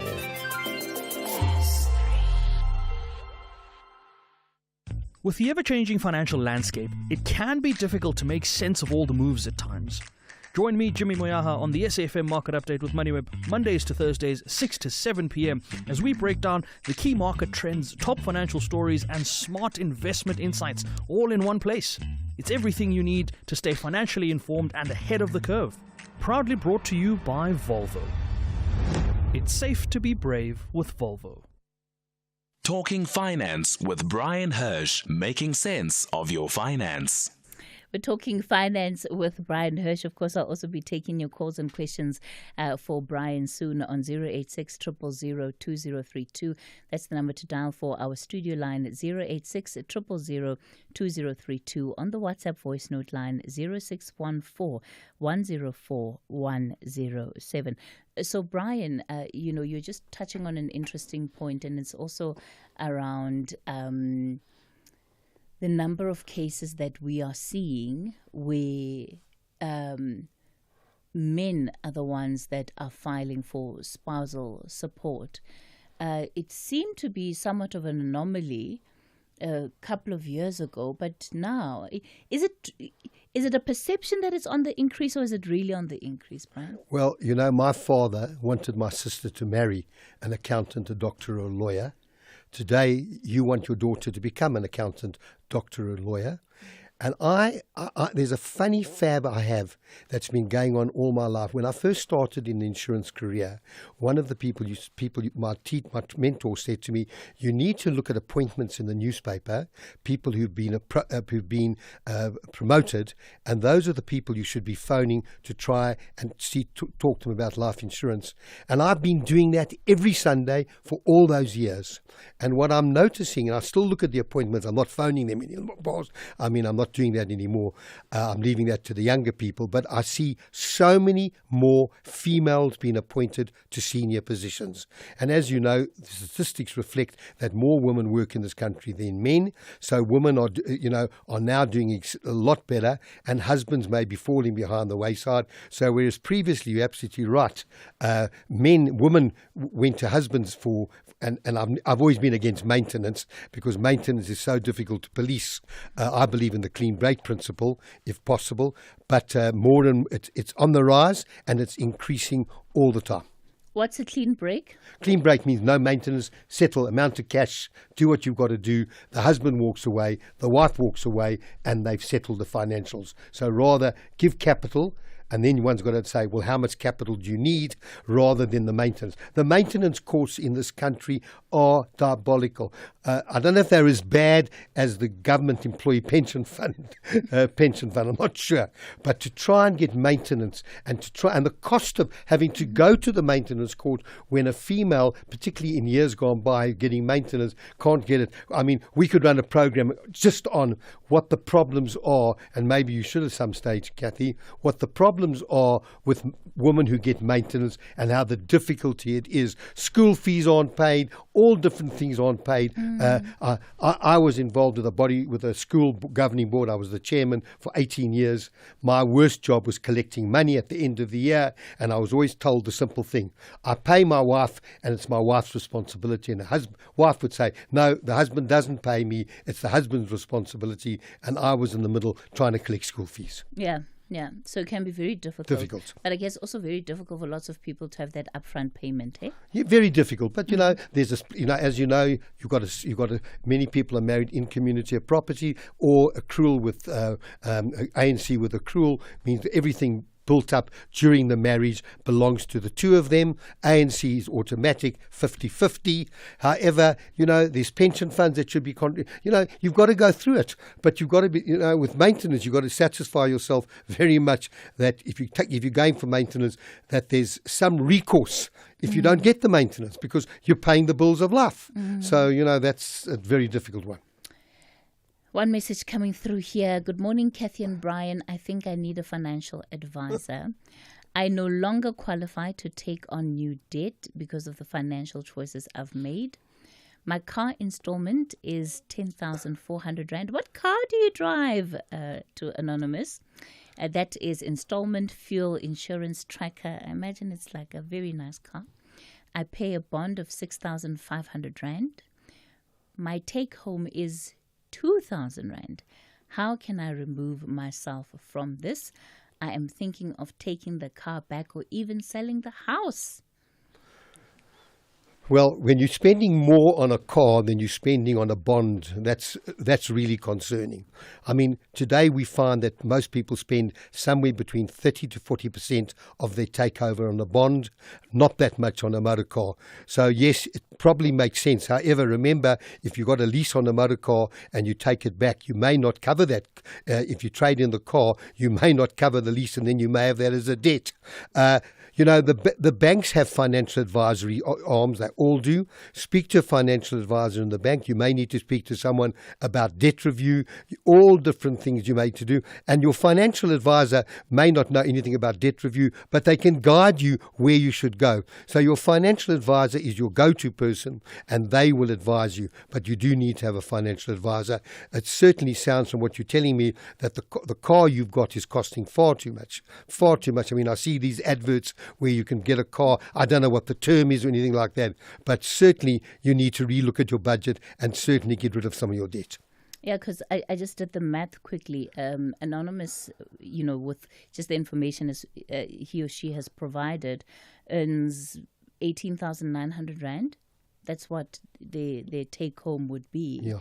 And I remember years ago, I mean, it was probably maybe more around being a teenager, but there was an article that I read in the financial side of a magazine, and they had done this very nice chart, Brian, and maybe you can do that for us, where they tried to break down, and I know it's not a set formula, but they tried to give a formula to help people determine what percentage of their salary they should be spending on what. So sort of said, if you spend 40% of your salary on your bond, then that's fine.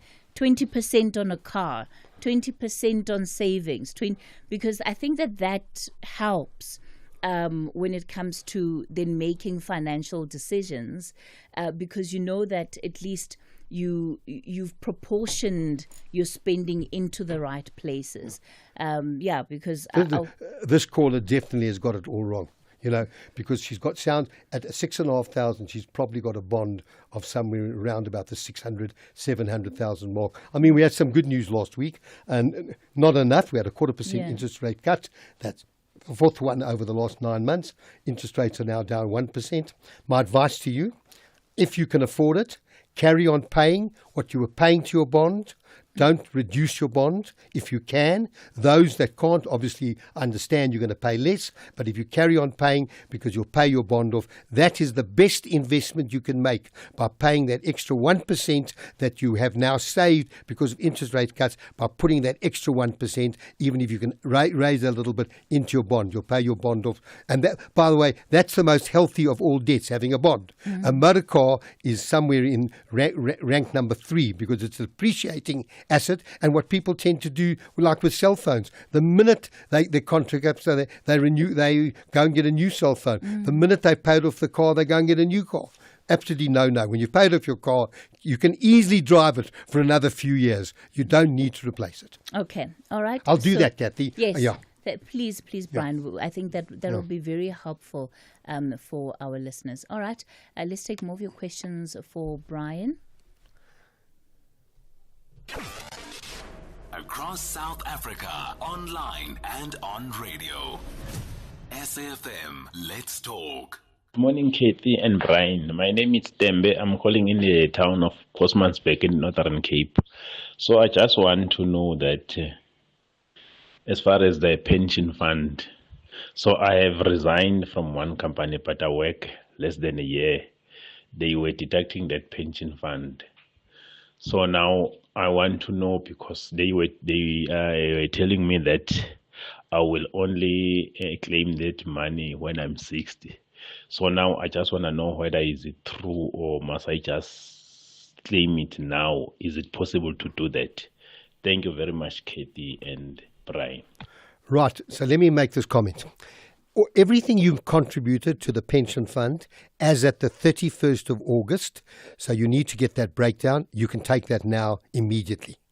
You don't need to wait. Any monies contributed from the 1st of September to currently now, that's around about 9 months. 2/3 of that has gone into what they call the retirement pot, and 1/3 has gone into the savings pot. You can withdraw the 1/3 that you've been putting into the savings pot. The 2/3 you can't withdraw until retirement.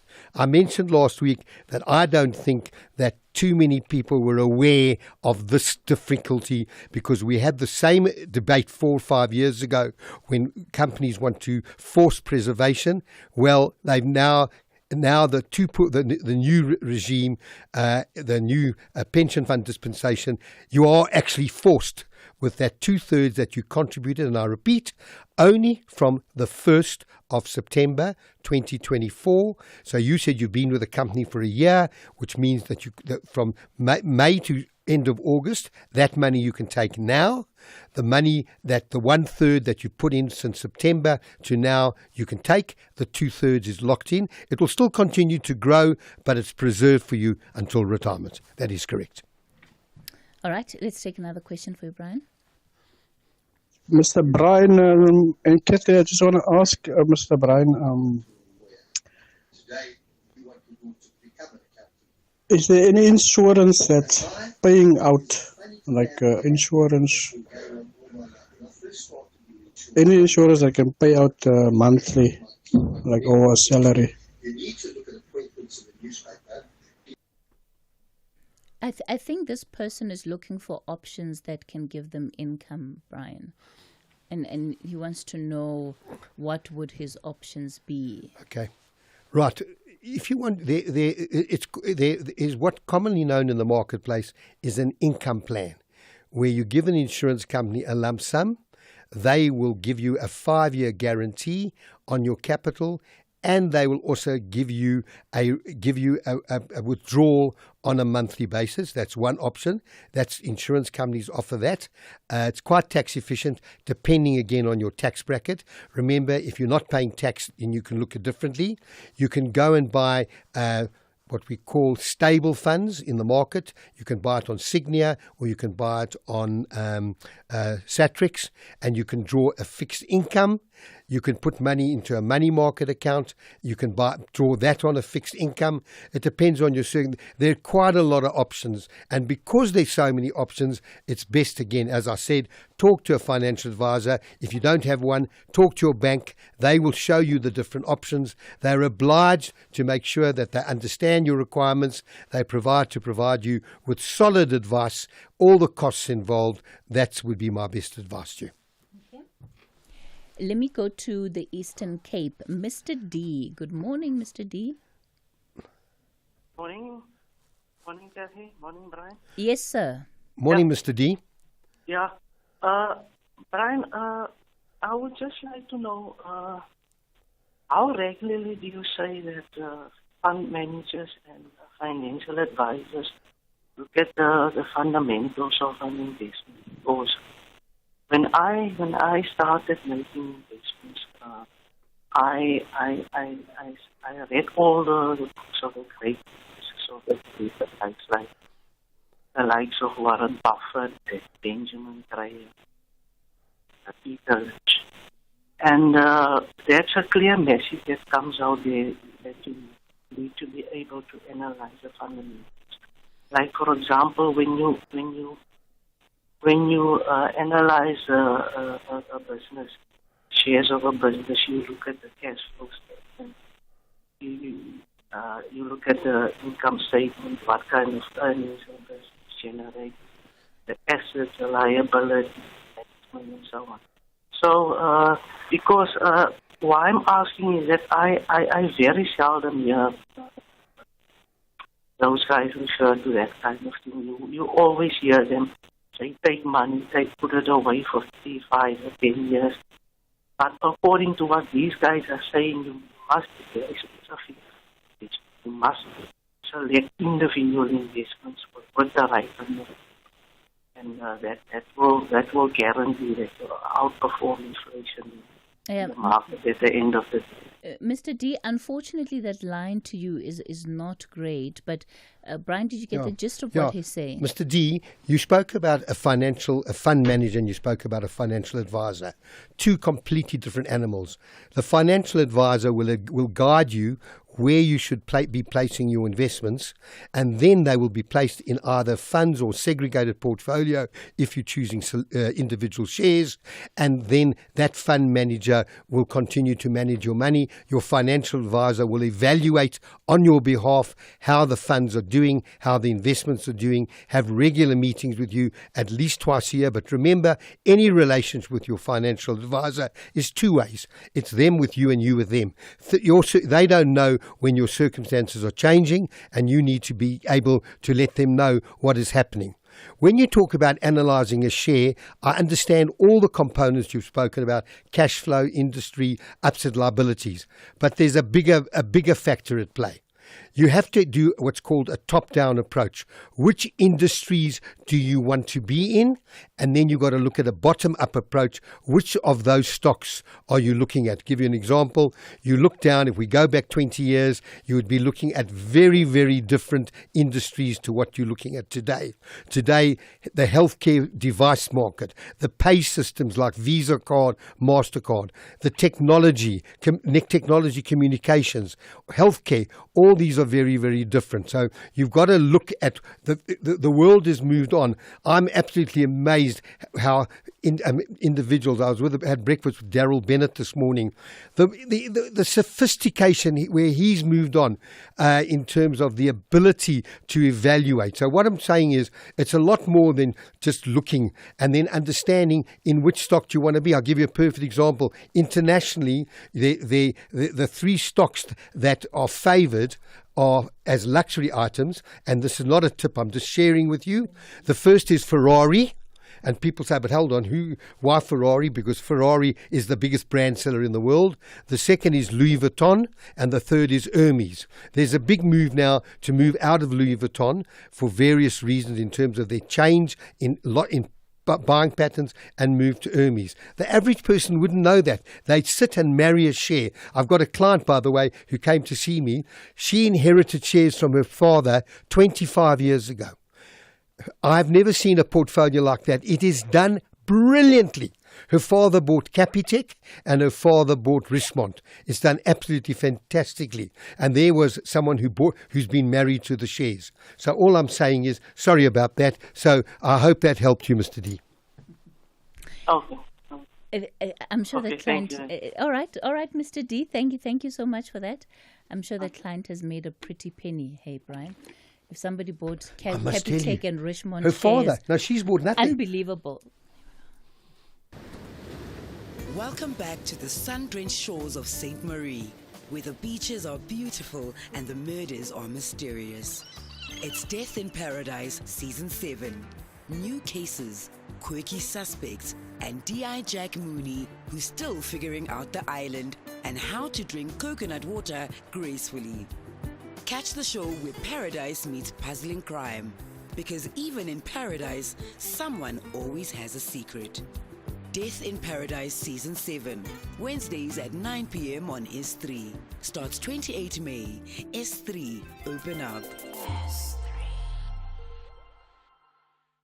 Talking Finance with Brian Hirsch, making sense of your finance. All right, Brian, we got carried away there. The break nearly cut us off. We're talking finance with Brian.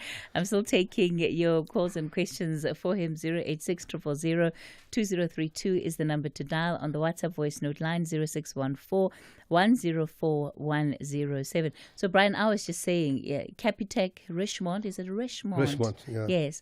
So, if you could have gotten your hands on those shares 20 years ago, my word, you'd be sitting pretty right now. Hey? Yeah, and just add NASPA's and process to that. And I tell you, it's just unbelievable. But, so very simply, looking at a portfolio, I always say to someone, don't marry a share. The fact that you've inherited from a parent doesn't mean, because there are a lot of stock portfolios I've seen that people have held on to those old brands, not the new world. Brian, I've got another question for you. This listener wants to know. In fact, before I go to this listener, I want us to play this one. This is a financial advisor, I think, also contributing to the conversation. Hi, Cathy. I've been in the industry and been a professional for 2 decades now. And as a financial advisor, I find that people don't understand why they should pay for a fee for consultation because of bad experience over the years, especially people that have had products for a long time. They'll ask, but why doesn't the bank make me pay and what not? And I find that I have to explain how the banks work and how I work. But people that do want that advice and that do get a proper constructed needs analysis at the end of our 3 consultations, most of the time they come back for their reviews versus people that refuse to pay for service. Great show, by the way. All right, thank you. Thanks for sharing that experience with us. So, question for you, Brian. One of our listeners says, I would like to know if you had retirement fund taken out before retirement some time ago, do you qualify for the rest that is untouchable now that you're reaching retirement stage? This listener says, for the 2-pot system, I don't qualify because the funds were already taken out, but what about the rest? It's a message from Nelly. Nelly, I'll repeat again because so many people are confused. Whatever happened as at the 31st of August is entrenched. Nothing has changed. So let's assume you had a retirement fund. Let's say 31st of August, it was worth 500,000. Now we're looking at May, early June. Let's say it's worth 550,000. That you can take. They're tax components. Anything you contributed after the 1st of September, and let's again assume you've been contributing 6,000 Rand a month for the last 9 months, you would have contributed 54,000 Rand. 2/3 of that 54, which is 36, is locked in the retirement pot.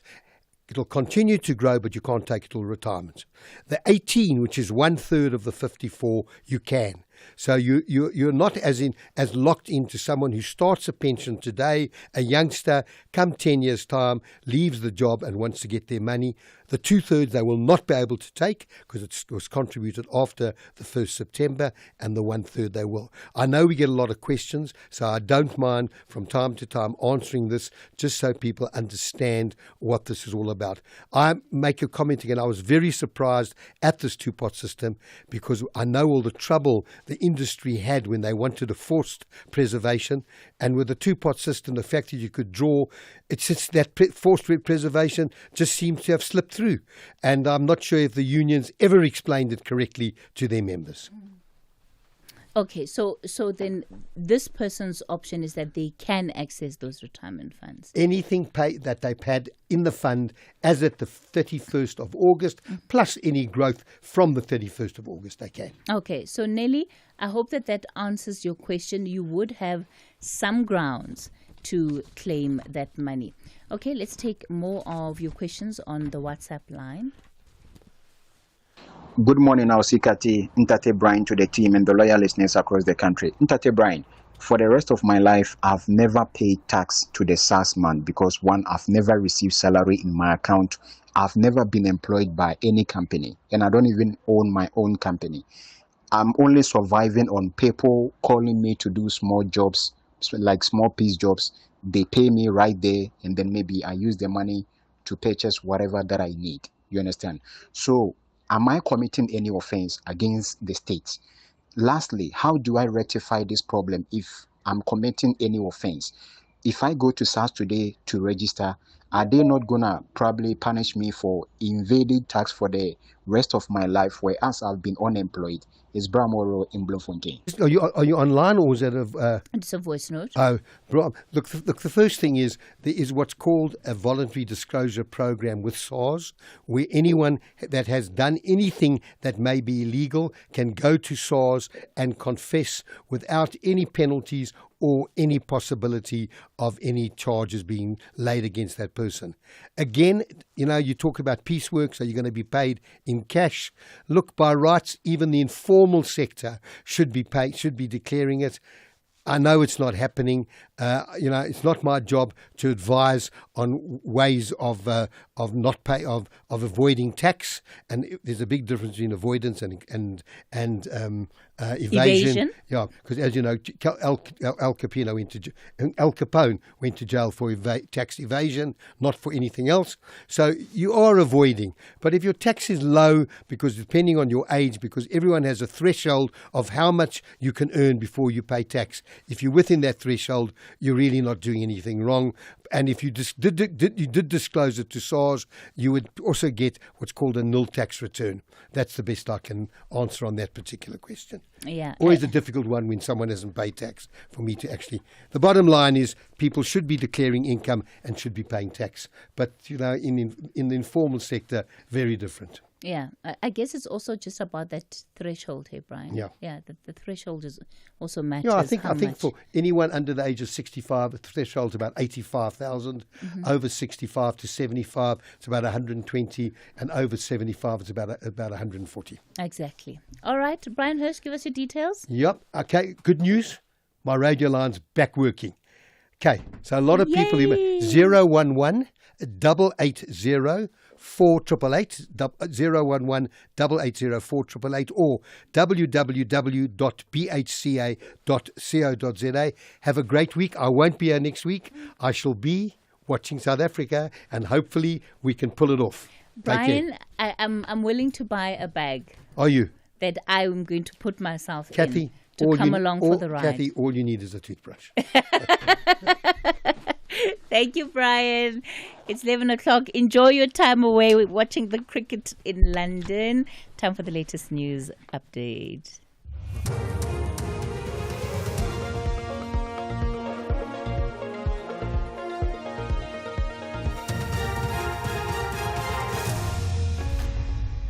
Thank you, Cathy. Top stories at 11. Talis application dismissed and courts find Murwadi Cholota's extradition unlawful. For SAFM News, I am Ondalambana, and a very good morning. We'll start with the breaking news. The High Court in Pietermaritzburg in KwaZulu-Natal has dismissed the corruption case of former President Jacob Zuma and French arms company Talis. We'll have details in our next bulletin. The High Court in Bloemfontein has found that the former Free State Premier's former personal assistant Murwadi Cholota's extradition from the U.S. was unlawful. The court has delivered judgment in the trial within a trial of the 255 million rand asbestos roofing removal case. Cholota is now a free woman after the court also ruled that it did not have the jurisdiction to try her on the offences she is charged with, which is corruption alongside Mahashule. She had claimed that state prosecutors and Hawks investigators based her extradition on falsehoods, intentionally misleading U.S. authorities. This is how Judge Philip Lobser delivered the judgment. Extradition of Ms. Charlotta from the United States of America to the Republic of South Africa is declared to have been done unlawfully for want of a valid and lawful request for her extradition by the South African executive power. Secondly, this court does not have the jurisdiction to try Ms. Charlotta on the offences she is charged with. Charlotta, you are free to leave. The organization People Against Petrol and Paraffin Price Increases has expressed support for the EFF's court challenge against the general fuel levy increase. The Western Cape High Court will today hear the party's urgent application against the increase. The 15 cents and 16 cents per litre increase for diesel and petrol, respectively, is set to take effect tomorrow. The PAPI's national convener, Visvin Reddy, believes there's an urgent need to reform the country's fuel pricing model. While the fuel levy increase is concerning, it is merely a symptom of deeper systemic issues in South Africa, because the fuel pricing structure in South Africa is actually criminal. The current pricing model disproportionately burdens consumers with taxes and levies comprising a significant portion of the pump price. So you're paying over 40%, and with the latest increase, it's going to go closer to 50% that's going to go to the government. The Nomkhubulwane Institute in KwaZulu-Natal has vowed to continue virginity testing among young girls despite being told to stop. Last week, the CRL Commission issued a directive preventing virginity testing of girls under the age of 16 in KwaZulu-Natal. The institute has argued that the practice helps to curb rape and teenage pregnancies. However, the commission says its aim is to protect children from harmful practices within cultural and religious settings. Under the new directive, virginity testing is only legal for girls aged 16 and older. The institute's president is Nomagugu Ngobese. Virginity inspection helps with many things. It helps to look for STIs. It helps to find out rape. It helps us to restore our culture of reed dance. And it helps us even going to the mountain to ask for rain and even to apologize. That is our culture. It's a spirituality part of it. So no one is liable. We are having our own rights, which the government is trying to take it out. Colleagues of renowned actor Presley Chweneyagae say his death is a great loss to the industry. They were speaking at the actor's home in Mutlabeng village near Mahikeng in the northwest ahead of his memorial service at the Mabato Convention Center today. Chweneyagae died last Tuesday at the age of 40. Veteran actors Israel Mateke Zulu and Rantebeng Makapan mentored Chweneyagae.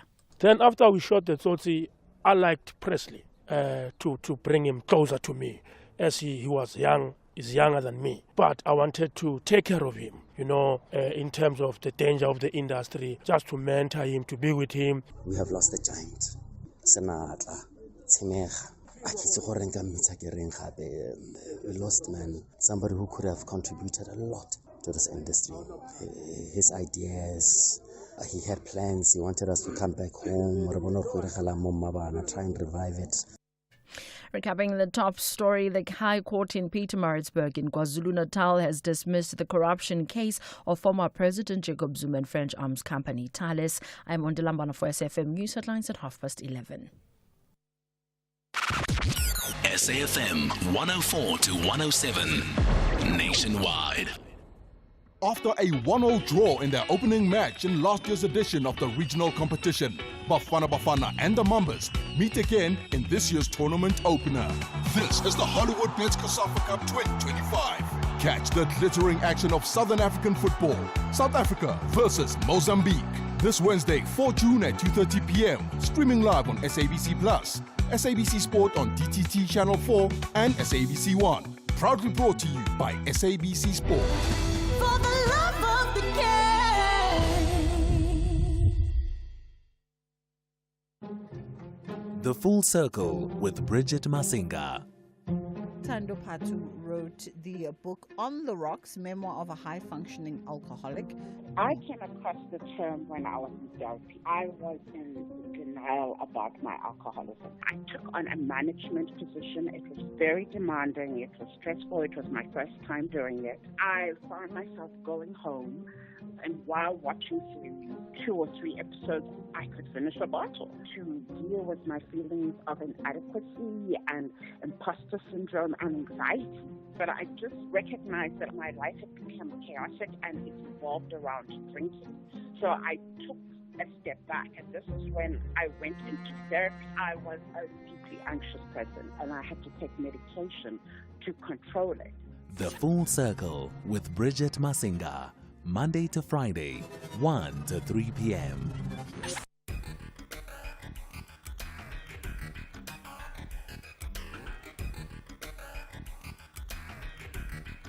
The Talking Point with Cathy Mohlahlana. Weekdays, 9 a.m. till midday.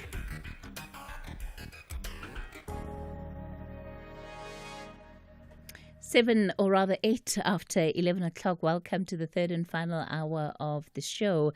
Thank you for tuning into the previous hour and all of the engagement that you come up with, and the questions, of course, that you always have for Brian.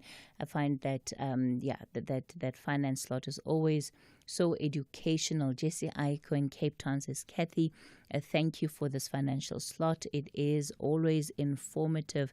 A big thank you to you and Brian. Brian does most of the heavy lifting, right? Because he's the one that has to come up with the smart answers. I just have to hang around to make sure the mic is on. Our final conversation for the day, we're going to be looking at the latest coming out of Tanzania. And this is with the upcoming election. It's later on in the year. So that national election will be held in October. But of course, now is a good opportunity to start understanding what exactly is going to be at play in this election. Who are the different players? What is the lay of the land effectively in that country? President Samia Suluhu Hassan will seek to retain office, and it will be her first time contesting elections. You'd remember that she came into office in March 2021 following the death of the former President John Magufuli. In January 2025, President Suluhu Hassan committed to conducting this year's election with fairness and democratic integrity. This was during a national address. However, members of opposition parties in Tanzania have already started raising concerns. The main opposition political party, Chadema, has been barred from contesting elections until 2030. Their leader, Tundu Lissu, has also been detained for months. In November 2024, the local elections there also resulted in the disqualification of multiple opposition candidates. Let's unpack the story a bit further. Dr. Sizo Ngala is a research fellow at the University of Johannesburg Center for Africa-China Studies. Dr. Ngala, good morning. Good morning.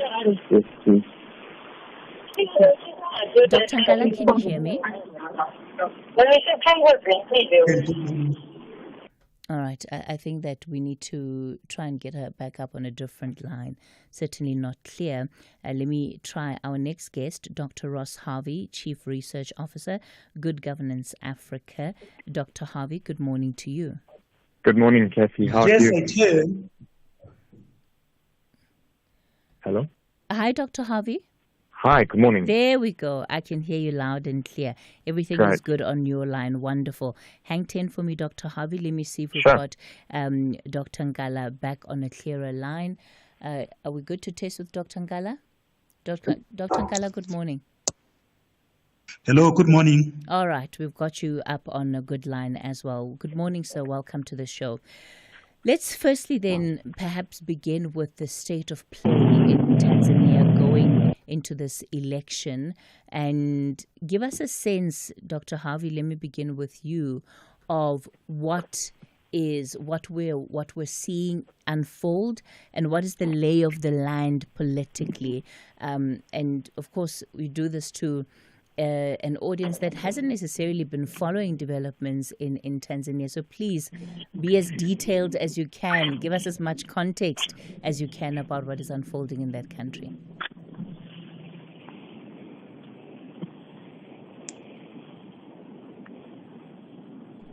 Dr. Harvey? Yes, sorry, I thought you were talking to our guest. Okay. Right, no, sorry, Cathy. Okay, I've got you. Yeah. So for context, one must understand that since the 1960s, Tanzania has not ever really been a democracy in the sense that we would understand it. And just to give a minimal definition of democracy, it's a political system in which the opposition has a credible and plausible chance of winning an election.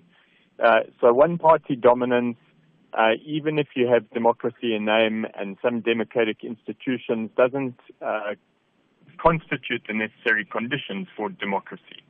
A more rigorous definition of democracy would be that you have broad-based access to political and economic opportunity. In other words, your political system is competitive and programmatic, and it creates an enabling environment for business to flourish.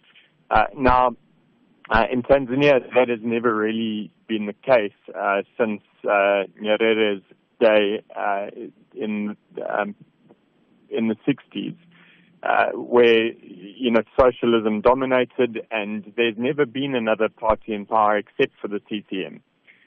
Now, of course, in the third wave of democratization, opposition parties have grown up, like Chadema. But Chadema has had enormous obstacles placed in its path for the entire duration of its existence.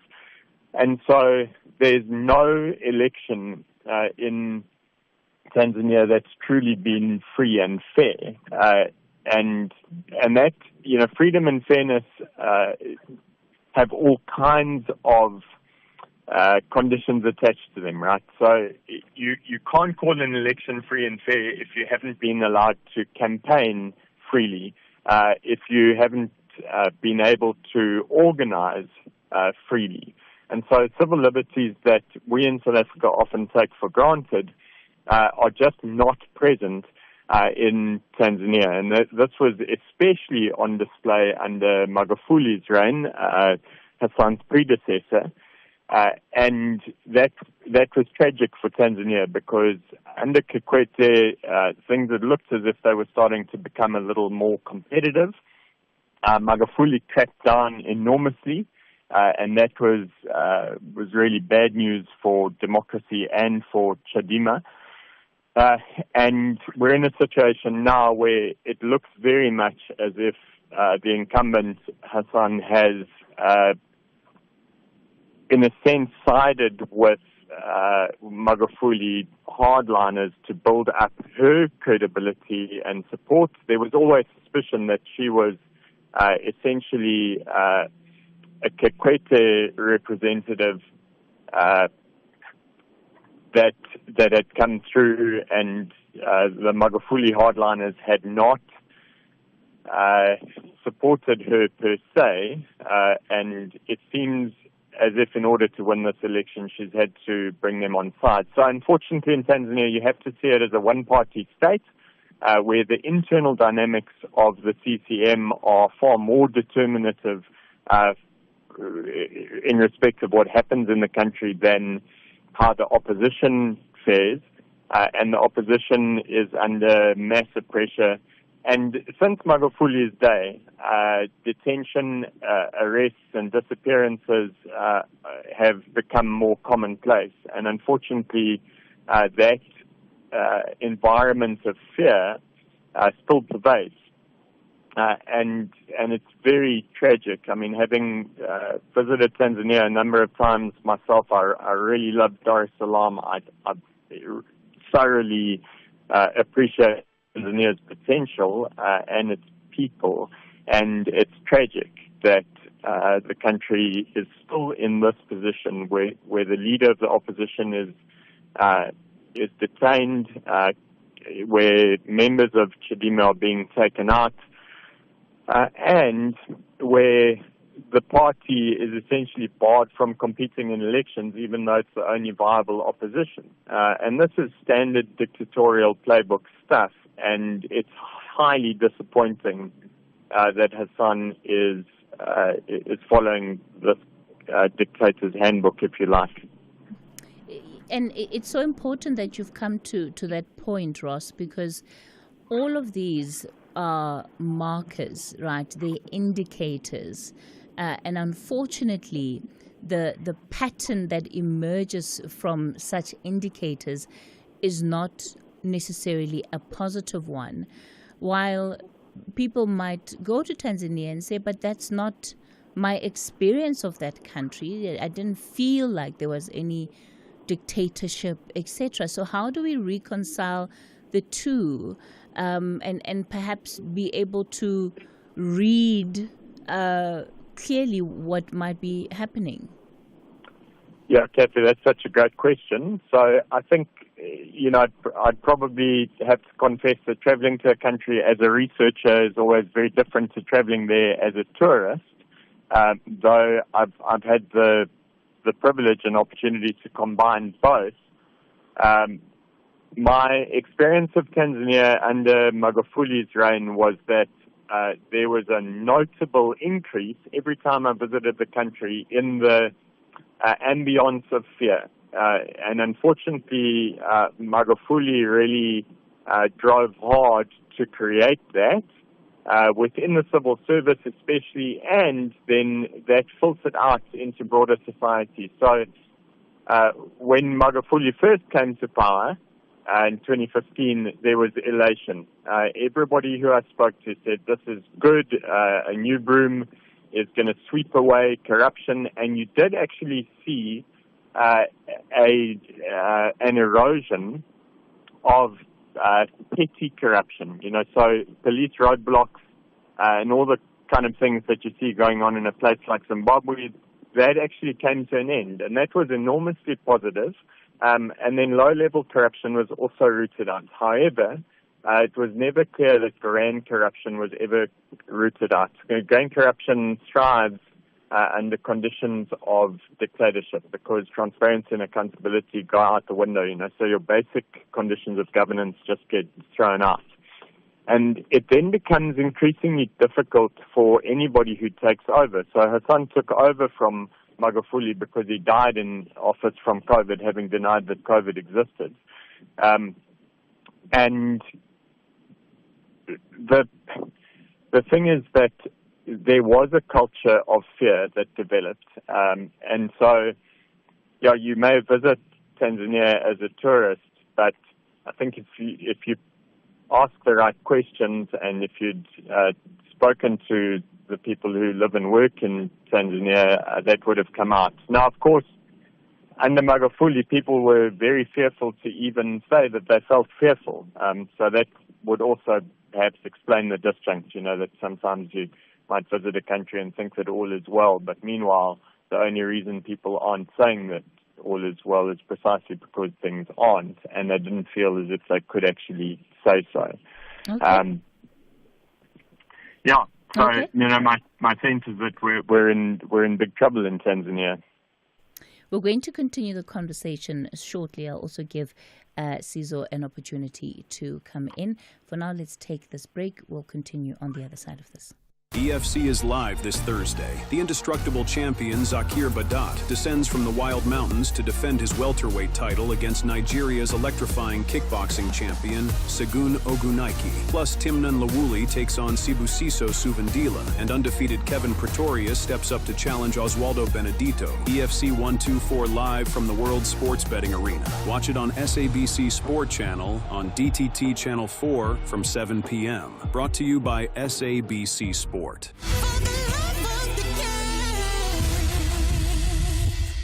Dive into the future with SAIMI, the South African International Maritime Institute. SAIMI supports to unlock maritime opportunities through education, research, skills development, and maritime advocacy. Join us in contributing to a sustainable ocean economy for South Africa and beyond. Explore a sea of opportunities and be part of the maritime transformation. Visit saimi.co.za today. SAIMI is funded by the National Skills Fund on behalf of Department of Higher Education and Training.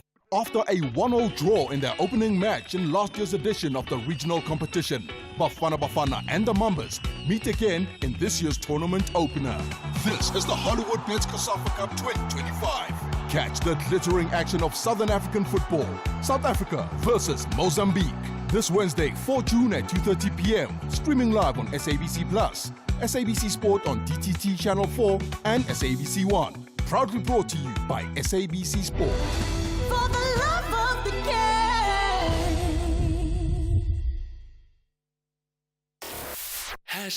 #SAFM Talking Point.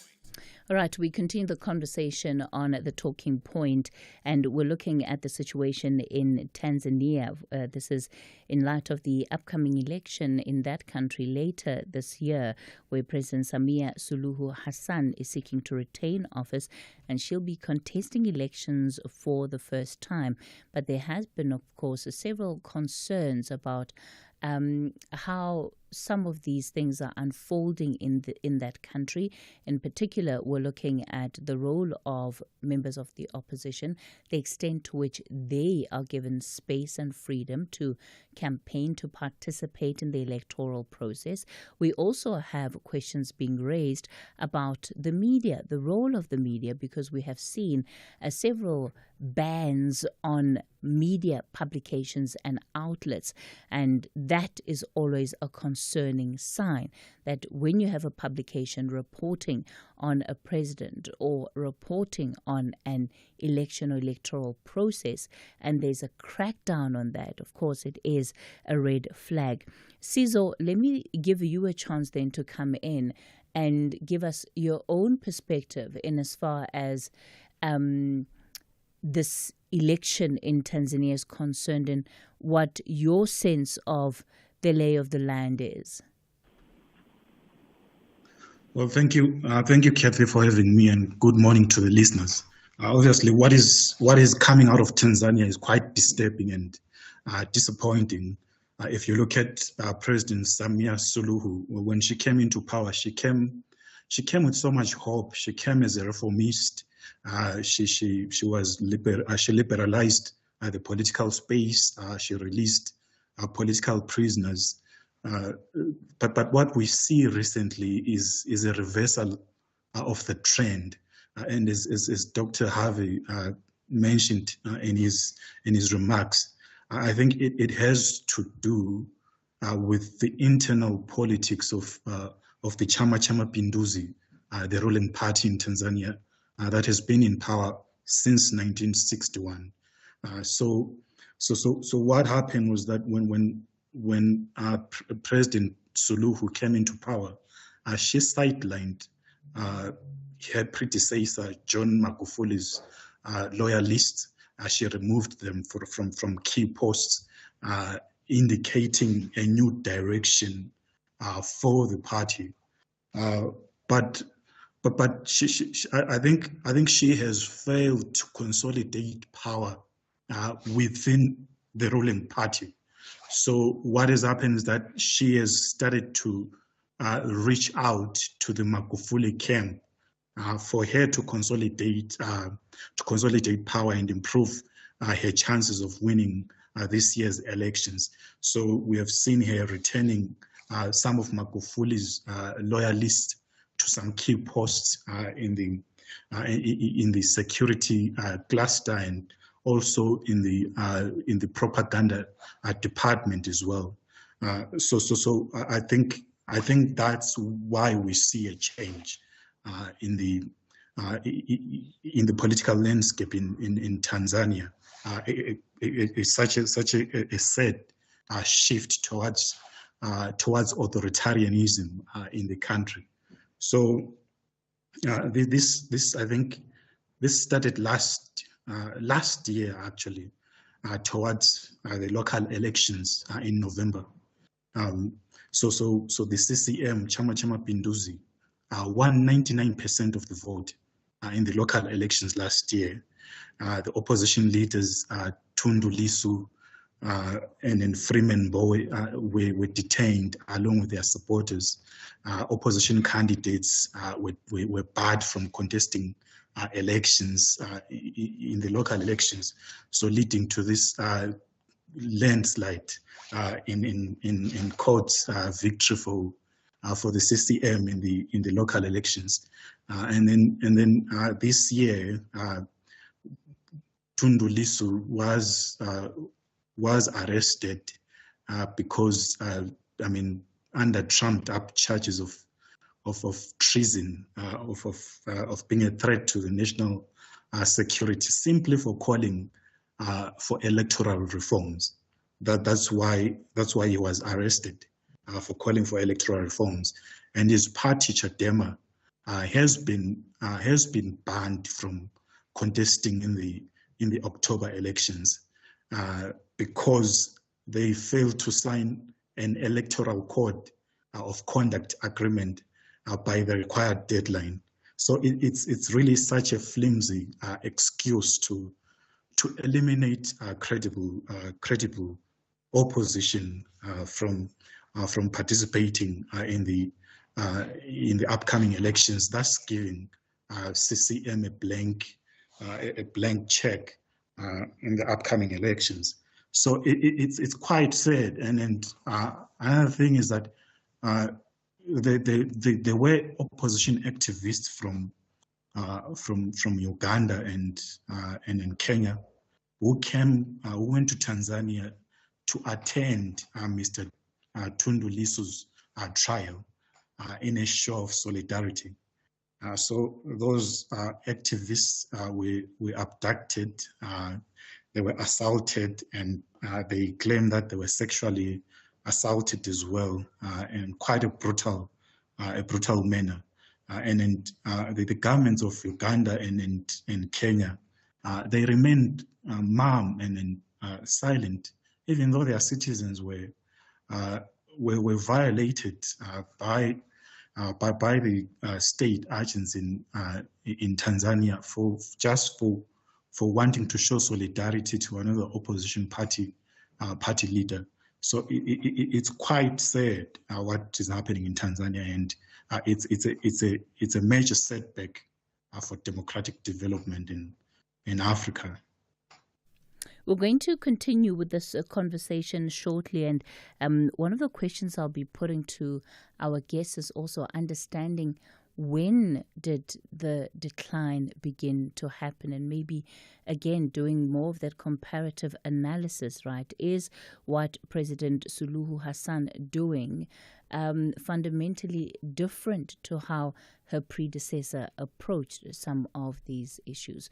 It's now 11:30. It's time for your latest news headlines. We'll continue looking at Tanzania after this. Thank you, Cathy. On the news headlines, the High Court in Pietermaritzburg in KwaZulu-Natal has dismissed the applications of former President Jacob Zuma and French arms company Thales to have all charges against them dropped. The case relates to alleged corruption in the multi-billion rand arms deal. And the High Court in Bloemfontein has found that the former Free State Premier's former personal assistant, Murwadi Cholota's extradition from the U.S. was unlawful. And KwaZulu-Natal Police Commissioner has ordered that disciplinary steps be taken against a police officer who was driving a marked vehicle without the driver's door. A full update follows at the top of the hour. The rivalry between continental reigning champions Banyana Banyana and the Copper Queens will reach its maximum heat as they intensify their WAFCON preparations. The clock is on a downhill towards their journey to Morocco. This is the international friendly. Catch the incredible clash between South Africa and Zambia on Tuesday, 3 June at 2:30 p.m. Streaming live on SABC Plus, SABC 2 and SABC Sport on DTT Channel 4. Proudly brought to you by SABC Sport. For the love of the game. Night Talk with Oliver Dixon. When leaders need to account, we call on them. When society needs to debate, reflect, and advance, we're here to have the conversation. Join me, Oliver Dixon, on Night Talk every Monday to Thursday from 10 to 12 midnight. Hashtag SAFM Talking Point. We continue the conversation on the talking point. You were looking at the latest coming out of Tanzania in the run-up to elections in that country later on this year in October. If you want to weigh in, I will take some calls on 086 000 2032. We won't have a lot of time for that, unfortunately, because, you know, we also have the book reading coming up in this half hour. 086 000 2032 on the WhatsApp voice note line 0614 104 107. Ross, or rather, let me just reintroduce our guests that we're speaking to this morning. Dr. Sizwe Nkala, Research Fellow at the University of Johannesburg Center for Africa-China Studies, and Dr. Ross Harvey, Chief Research Officer, Good Governance Africa. Ross, maybe if we can take a look again at that very desktop comparative analysis between President Suluhu Hassan and her predecessor, John Magufuli. Are we finding that how she is approaching then this road to elections is vastly different to what he would have, or is it that she's just following the trail or the path that has already been set? Yeah, Cathy, unfortunately, it's very much the latter in my view, which is deeply saddening. I think, unfortunately, because Hassan had never competed in an election before and took over while Magufuli was still in office, it was never clear exactly what her agenda and set of political affiliations was going to mean for Tanzania. There was definitely some promise and some early signs of reform. But as I indicated earlier, it's important to understand that in any one-party dominant state, the internal dynamics of the ruling party, which is essentially a coalition of different factions, is determinative of outcomes. And when it comes to fighting an election, one has to shore up internal support. And it seems to me that it very much got to the point where, as my colleague has just indicated, that Hassan actually required Magufuli acolytes in order to shore up her support within the party. There was initial speculation that Hassan had been brought in by the Kikwete faction, Magufuli's predecessor, and that she was a kind of proxy for them. That became unclear. There was promise that she was really becoming her own person. Lots of excitement at first female president in East Africa. And unfortunately, what we've seen going on since November last year certainly indicates Magufuli-type tendencies. And these are well-worn paths, so it's very difficult for any reformist leader to buck against the trend, especially if they don't have sufficient internal support within the party. And this was one means by which it seems Hassan could shore up support for herself, but then also for the party, because the costs of reform, in this case, to her, seem to be much higher than the costs of continuing the status quo.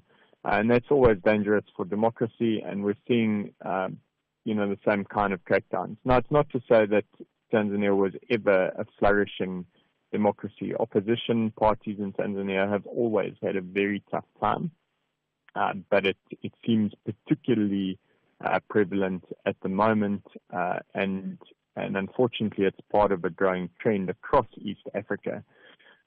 But the short answer to your question is that Hassan is following the Magufuli model, and that is destructive for democracy and indeed very disheartening. I think the major issue actually is not just the disappearances and the trumped-up charges of treason and what have you. It's that from an institutional perspective, there are still not robust institutions in place to ensure genuinely free and fair elections. And so there's no independent electoral commission, for instance, that the country trusts to actually administer elections in an appropriate way and ensure that opposition parties and voters are not intimidated or coerced in advance of an election. Sizo, if we think about why the disappointment then around Suluhu Hassan is so great, is it because of the expectations that people had of what she would do in office? And I wonder if those expectations were realistic in the first place. I mean, did we have reason to believe that she would do she would be reformist, that she would do and approach her office differently to what Magufuli did? Well, my thinking is that when President Suluhu came into power, she didn't have much political capital, and she was a vice president. She was on the running ticket of President Magufuli, and usually vice presidents do not have much capital. That's why they are vice presidents, because they do not represent a threat to their principal. So when she came into power after Magufuli passed on in 2021, she didn't have much capital. So I think she was maybe trying to cultivate her own political turf to make, to drum up her own political support, both within the party, Chama Pinduzi, and outside the party. That's why she embarked on these rampant reforms, media freedom. She also promised, I think she set up a government task force to to look into the electoral reforms, particularly the Independent National Election Commission.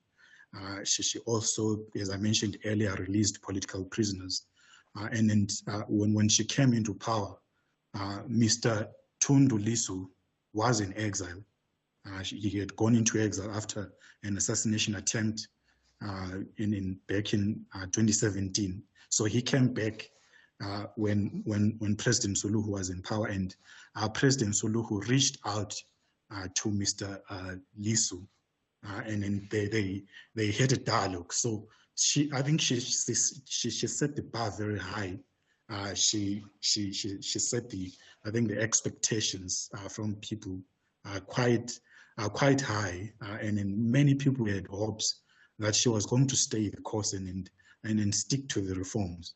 But I think her dalliance with the reforms was very short-lived. Perhaps maybe reality came to sink because usually with liberation movements, former liberation movements who later became ruling parties, they base their legitimacy on their role in the liberation of their countries, and they have nothing to show in terms of economic performance. So for them to go to the people and ask them to vote for them, they must at least show something. And I think President Suluhu doesn't have anything to show, especially because the economy is not doing great at the moment. So she fell back to the default tactics of Chama Pindu's of repressing dissent and eliminating opposition from competing in the elections.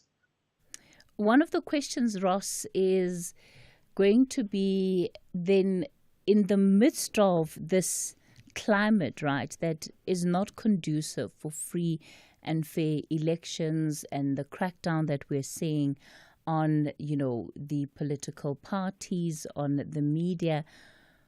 Who on the continent is going to call it out, and how important is it for it to be called out? Yeah, I mean, that's such a great question as well, because unfortunately we've seen weakness in regional bodies. So the East Africa Commission, the Southern African Development Community, it's not clear that there will actually be any kind of calling out. There wasn't sufficient calling out of Zimbabwe. I mean, Zambia certainly tried, but in the end it all went dead, and there were no repercussions for ZANU-PF having essentially obliterated the opposition and created internal factionalization, etc., and buying out the judiciary, suppressing civil society, co-opting the media. And to see East African countries like Tanzania starting to go in this direction. Obviously, Uganda's always been under dictatorship under Museveni, but to see Tanzania going back towards the Magufuli era, kind of to call them lockdowns, I suppose, is a bit close to home, but they are lockdowns on political freedoms, and that is always destructive for broad-based development. So I don't think that anybody in the region is going to call them out, unfortunately, because this has become largely accepted practice, and it's not as if they are in isolation. If it was only Tanzania that was heading in this direction and all other democracies were consolidating and there was regional consensus across East and Southern Africa, then there certainly would be a calling out. But that consensus has not yet developed, and as you were saying, former liberation movements band together, and this is why you have SADC, for instance, being accused of just being an old boys club where dictators protect each other, and even if they don't protect one another, they turn a blind eye. to things that are going on, and that's destructive because every time you don't call something out, you lose your credibility and your opportunity to be able to call this kind of behavior out on future occasions. So my sense, Cathy, is that we can't expect that anybody in the region would actually stand up and call this out. Then, Sizo, if I can come to you and pose what is going to be my final question, looking to the road ahead and what it tells us about the consolidation of democracy on the continent, as Ross has described it, but also just, I guess if we're talking about wanting to see progress on the continent, political stability, there are different ideas and notions about what that should look like. I've just received this message from Vukani in Durban, who says, Cathy, whenever there's pushback against imperialism in Africa, we start hearing these types of talks. The only country that will be viewed as democratic is when they're subscribing to Western ideology. And again, if you go to those that are part of the CCM in Tanzania, they will argue, right? They will say that what is happening there is not a slide into authoritarianism or even dictatorship, and that this is what their democracy looks like. I think that's always the fallback from liberation movements. For them to delegitimize opposition parties, they accuse them of being lapdogs of imperialists. That has been the game across the board when it comes to African liberation movements. So that's what liberation movements do. But then the question is, why are they not creating spaces for democracy in their countries? They are in charge of these countries. So why are they not tolerating dissent?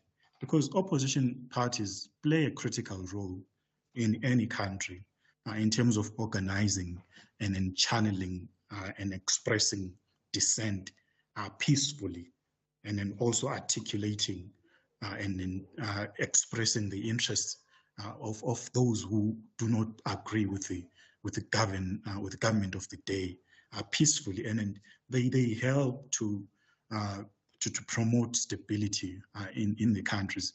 So why are liberation movements so afraid of subjecting themselves to a free and fair election in their countries?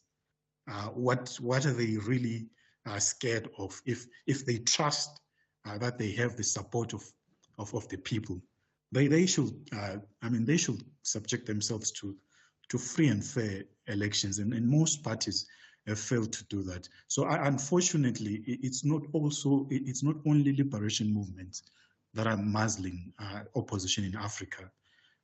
If you look at Zambia, President Hakainde Hichilema, he himself was harassed when he was in the opposition. But it seems tables are turning around. They're arresting political opponents there in Zambia. In the DRC, former President Joseph Kabila's party, the People's Party for Reconstruction and Democracy, has been banned following accusations of links with the rebel movement, the M23. If you look at Ivory Coast, the main opposition party candidate, Tijani Thiam, he was disqualified from running for the October elections later this year because his nationality is in dispute. So it's a worrying widespread trend across Africa of repressing the opposition. Okay. Dr. Sizonkala, thanks for your contribution. Dr. Ross Huffy, thank you for being part of the conversation too. Certainly is something for us to think about if we imagine then what does the future of our continent really look like when we see or we continue to see some of these worrying patterns and trends. That's how we leave it for today on The Talking Point. The show back with you again tomorrow between 9 and midday. Coming up next is the book reading. Stay tuned to SFM for all your latest news and current affairs. EFC is live this Thursday. The indestructible champion Zakir Badat descends from the wild mountains to defend his welterweight title against Nigeria's electrifying kickboxing champion Segun Ogunaike. Plus, Timnun Lawuli takes on Sibusiso Suvandila, and undefeated Kevin Pretorius steps up to challenge Oswaldo Benedito. EFC 124 live from the World Sports Betting Arena. Watch it on SABC Sport Channel on DTT Channel 4 from 7 p.m. Brought to you by SABC Sport.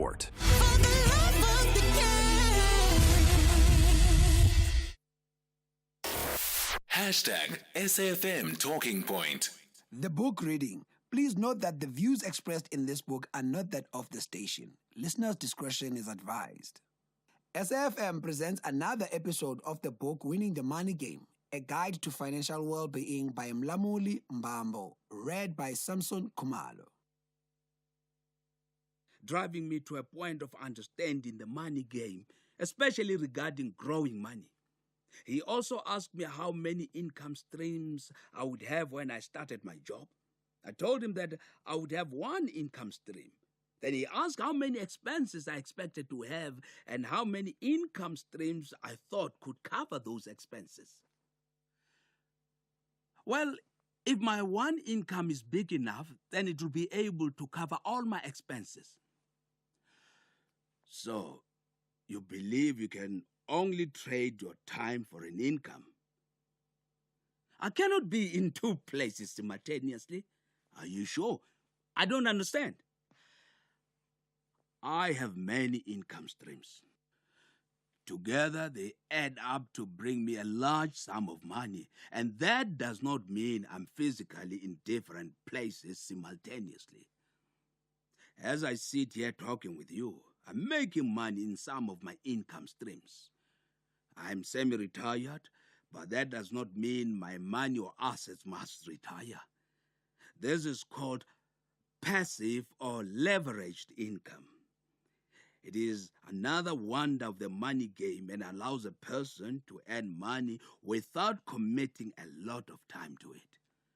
Commodities that are vital for passive income are the level of knowledge of the money game, teamwork, and creativity. The definition of passive income is an income received on a regular basis with little effort required to maintain the source. Passive income, among others, allows a person to have multiple income streams by not trading their time for money. Your job in this sphere of income is to identify opportunities and be able to initiate a stream or join in. Most passive income opportunities require that you put some money or time in the beginning. Thereafter, you do not have to be involved on a daily basis. The reality for most people is that they do not have the lenses to be able to see these opportunities and do not have the discipline to save money and be in a position to take up opportunities. With the world becoming a more interconnected place, so are the opportunities out there. Personally, I like to stick to simple things that I understand. But given that you are young and understand the new technology in the world better than I do, you should position yourself to participate in or start things bigger than what I did. Well, if simple things create this much success, I said to Mkulu, I would not mind keeping it simple, but I also relish the challenge of taking on big things. Chasing multiple income streams is a delicate balancing act. You do not want to focus only on one thing, but at the same time, If you try to do too many things at once, you will end up not achieving anything. I suggest having a top 3 list of income streams to pursue. Obviously, number 1 on this list will be your formal job, which provides the foundation for everything else.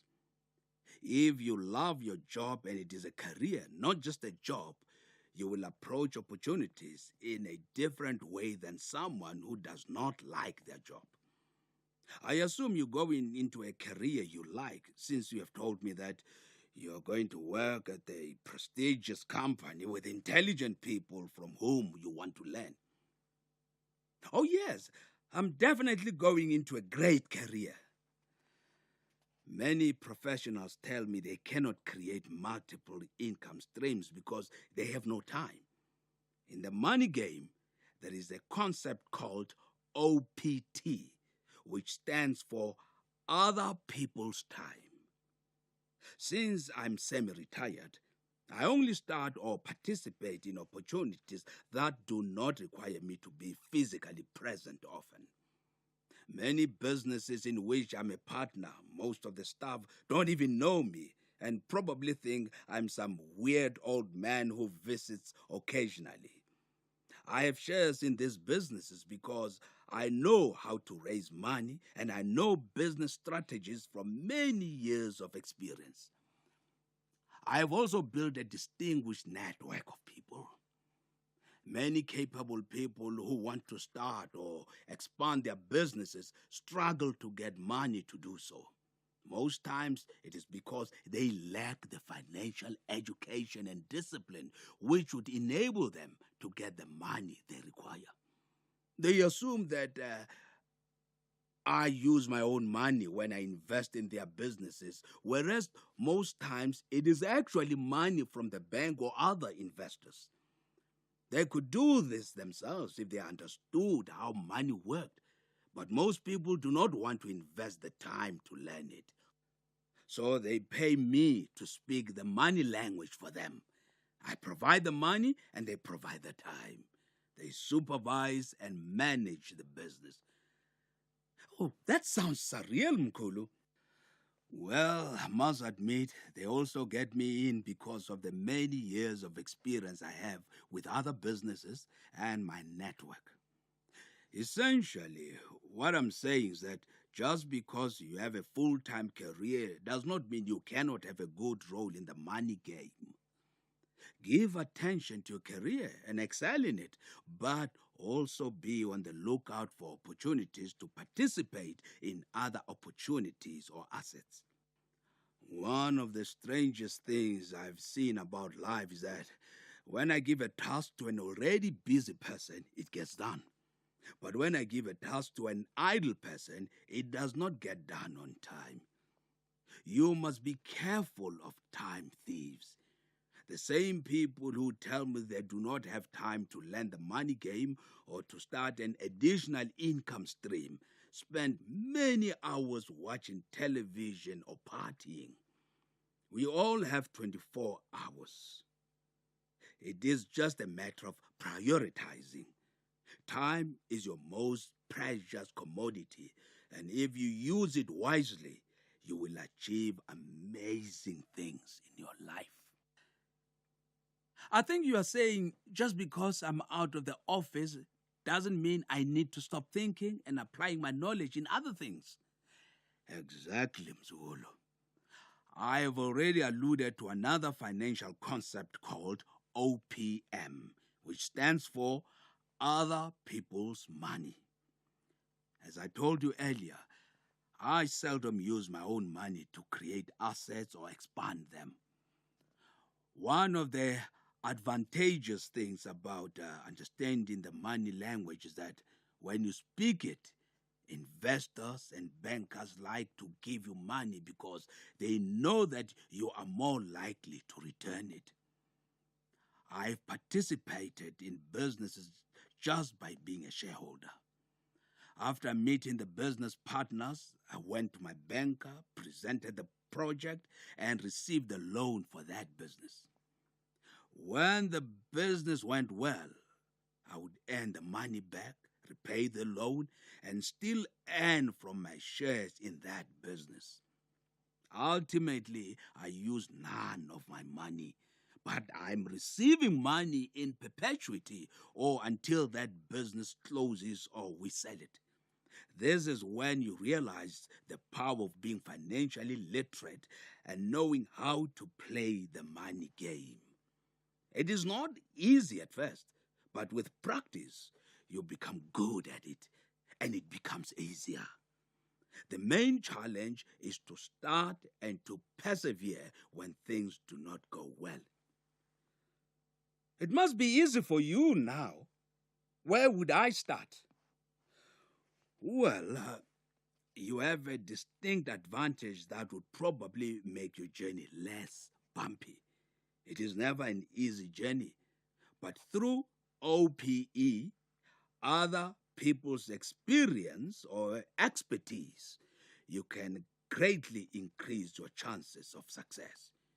You are fortunate because you have grandparents who have developed a good relationship with money and have traveled the journey to wealth.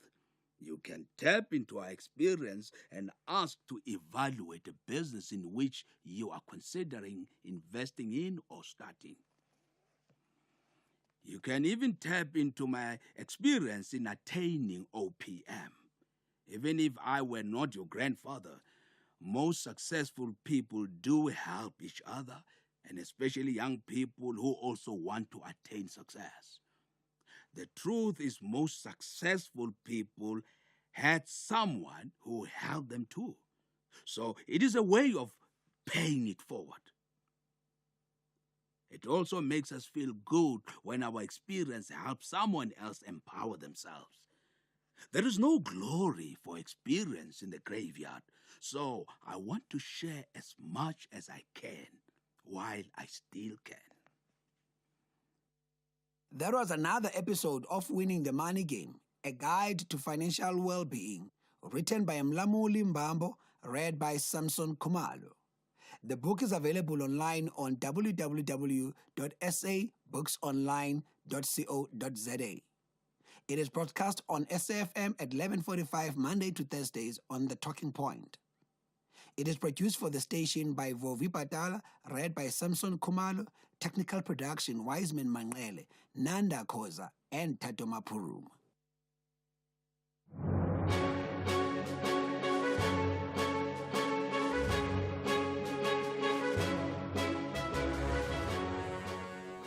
Well, it's 12 o'clock on Tuesday, the 3rd of June, 2025. A very warm welcome to Updated Noon here on SAFM. Leading the conversation, I'm Sakina Kamwendo. Coming up in the next hour.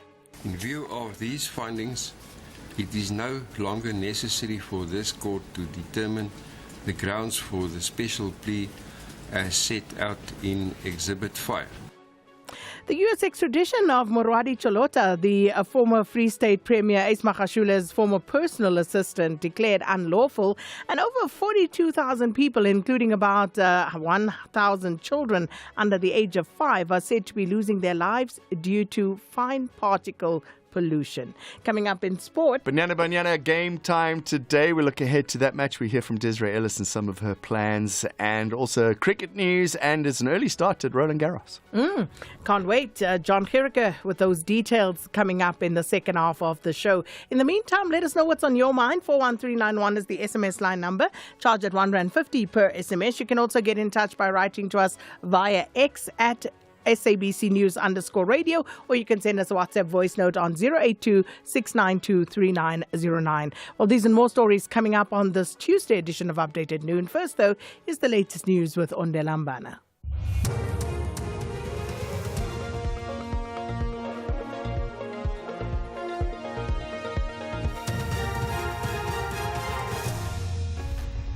Thank you, Sakina. Top stories at 12. Thales application dismissed and police search for suspects who fatally shot an attorney in Kuruman. For SAFM News, I am Ondelambana, and a very good day. The High Court in Pietermaritzburg in KwaZulu-Natal has dismissed the applications of former President Jacob Zuma and French arms company Thales to have all charges against them dropped. Thales had argued that the death of its directors in South Africa, Pierre Maynard and Alain Tethard, made it impossible for them to challenge the state's evidence. Zuma and Thales are facing charges that include corruption and racketeering in connection with the multi-billion rand arms deal in 1999. Judge Nkosinati Qili said a court should decide with the impact of the unavailability of Maynard and Thetard as witnesses on the fairness of the trial. On facts presented to court, I am not persuaded that it was sufficiently established that Thales will suffer irredeemable, irreparable or insurmountable prejudice if the state were allowed to continue with the prosecution in the face of the deaths of Messieurs Thetard and Maynard. I'm not persuaded either that Mr. Zuma's right to a fair trial will be prejudiced by the non-availability of Messieurs Thetard and Mr. Maynard. There is no justification for the grant of the order sought by Mr. Zuma in the alternative, in accordance with Section 1721B of the Constitution. I therefore make the following order. The application by both Mr. Zuma and Thales is dismissed. Former Free State Premier Ace Makhashule's former personal assistant, Murwadi Cholota, is a free woman. This after the High Court in Bloemfontein ruled that her extradition from the U.S. was unlawful. The court also said it did not have the jurisdiction to try Cholota on corruption that she and Makhashule are charged with. The case is related to the 255 million rand asbestos roofing removal tender. Judge Philip Losa delivered judgment in the trial within a trial. I make the following order. The extradition of Ms. Charlotta from the United States of America to the Republic of South Africa is declared to have been done unlawfully for want of a valid and lawful request for her extradition by the South African executive power. Secondly, this court does not have the jurisdiction to try Ms. Charlotta on the offences she is charged with. Charlotta, you are free to leave. The KwaZulu-Natal Police Commissioner has ordered that disciplinary steps be taken against a police officer who was driving a marked police vehicle without the driver's door. A motorist captured the incident, which has since gone viral on social media. Provincial Police spokesperson Robert Nechewunda says the officer should not have been driving the vehicle in such an unroadworthy condition. The police vehicle was involved in an accident in the Durban North Policing Precincts where it collided with a minibus taxi. The driver at the time of the accident was a female warrant officer who was trapped inside the vehicle and the door had to be removed for her to be rescued. Without the door, although in a drivable condition, the vehicle should have been towed back to the police station. Instead of following prescribed procedures, another driver, also a warrant officer, drove the vehicle to the police station, endangering his life and putting the name and the image of the SAPS into disrepute. Police have launched a manhunt for suspects who shot and killed an attorney in Kuruman in the Northern Cape on Sunday. The 38-year-old Katlego Moribe lawyer was shot several times in the driveway of a house in Suading village. The motive of the attack is yet to be established. Provincial Police spokesperson is Mulefi Shimane. The Mutibista detectives are investigating a murder case after a 38-year-old male was reportedly fatally shot at Suading Block A in Kuruman on Sunday evening, the 1st of June 2025. Anyone who might have information that can aid the police in the investigation and apprehension of the suspect or suspects can contact Mutibista Detective Commander Captain Situnya Litswiti on 082 374 0392 or call SAP's Crime Stop number on 08610 111. A U.S. pastor who is a fierce ally and supporter of President Donald Trump says he does not believe there's a genocide being perpetrated against white Afrikaners in South Africa. Pastor Mark Burns spoke to SABC News from South Carolina. This after a recent visit to South Africa where he met with a cross-section of people, including Afrikaans business leaders. Burns attended a gathering of religious leaders that work on issues of peace and prosperity. He was also part of a fact-finding mission to establish establish the facts around claims of ethnic cleansing that have led to Afrikaners getting refugee status in the U.S. Is there genocide? No. Do I believe that there are systematic killings that are happening just because white people are white? I don't think that. I don't think that there's white genocide. I don't think there's systematic killings of white people by the masses of the ANC or any other government.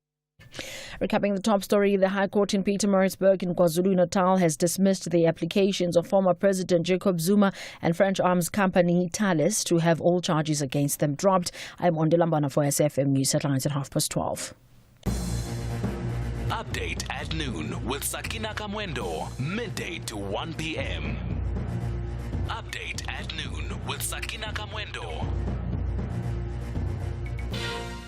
Good afternoon, everybody. It's 9 minutes after 12 here on Update at Noon. Thanks so much for being with us. And, of course, quite a bit to get through this afternoon. And Ondilambana will have the headlines for us at the bottom of the hour. So, in the courts, quite a few developments in the Zuma corruption case that was back in the Pietermaritzburg High Court. And, of course, this holding date, they have now decided to only come back in December. We'll tell you more about that. And of course, this is a decades-long trial, and still seemingly more and more delays because I think that is the first date when the judge is actually available 6 months from now in December. But we'll tell you more about how all of that played out.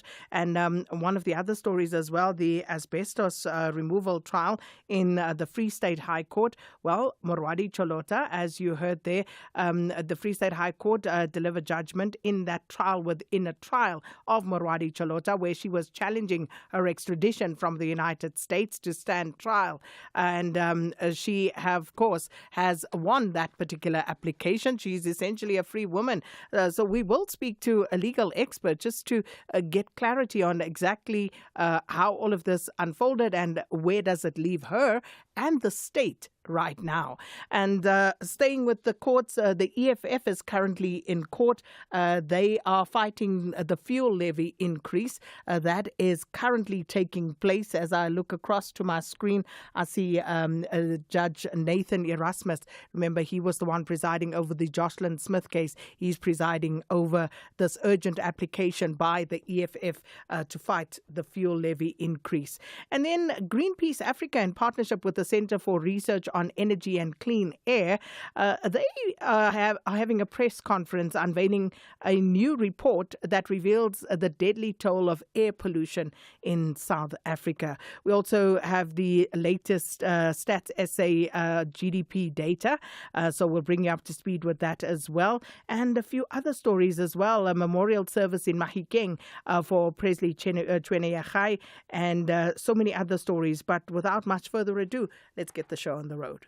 Do you want to study towards a tertiary qualification but need a flexible study schedule? Stadio Higher Education's distance learning qualifications offer just that. Our distance learning support is designed for your success. 2025 applications to Stadio's range of high-quality, affordable qualifications are now open. Distance learning qualifications are available in law, administration and management, commerce, teacher education, policing, law enforcement, humanities, and information technology. Visit stadio.ac.za and register today. Stadio, a new vision in higher education. Bigger office, more staff, a new location? Growth takes investment, and a business term loan from Standard Bank gives you the capital you need to expand on your terms. With competitive interest rates, fixed monthly repayments, and a dedicated support team, you can plan ahead with confidence. Keep your business growing with a Standard Bank business term loan. Visit standardbank.co.za/business loans to apply.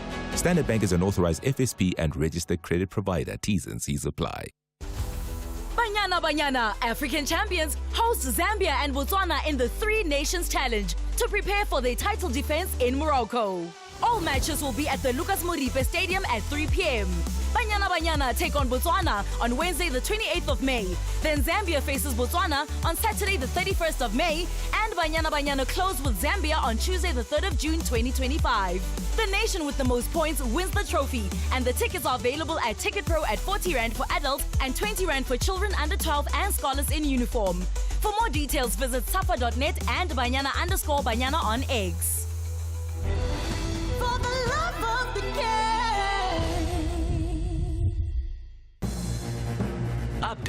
at noon, midday to 1 p.m. Now, former Free State Premier Ace Magashule's former personal assistant, Morwadi Cholota, is a free woman, and this after the High Court in Bloemfontein ruled that her extradition from the United States was unlawful. The court also said that it did not have jurisdiction to try Cholota on corruption charges that she, Magashule and others are charged with. Now, the case relates to the 255 million rand asbestos roofing removal tender. Judge Philip Loubser delivered judgment in the trial within a trial earlier today. As we have seen, the involvement of the Department of International Relations and coordination in these communications is to be regarded as of no consequence.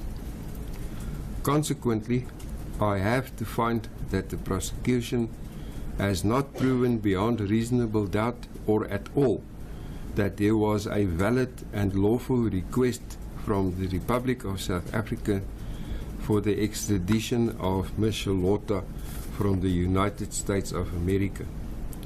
It follows that if there was not a valid and lawful request for extradition, then the extradition itself was without any basis and therefore unlawful. In view of these findings, it is no longer necessary for this court to determine the grounds for the special plea as set out in Exhibit 5. Ms. Cholota, you may stand up for the moment, please. I make the following order.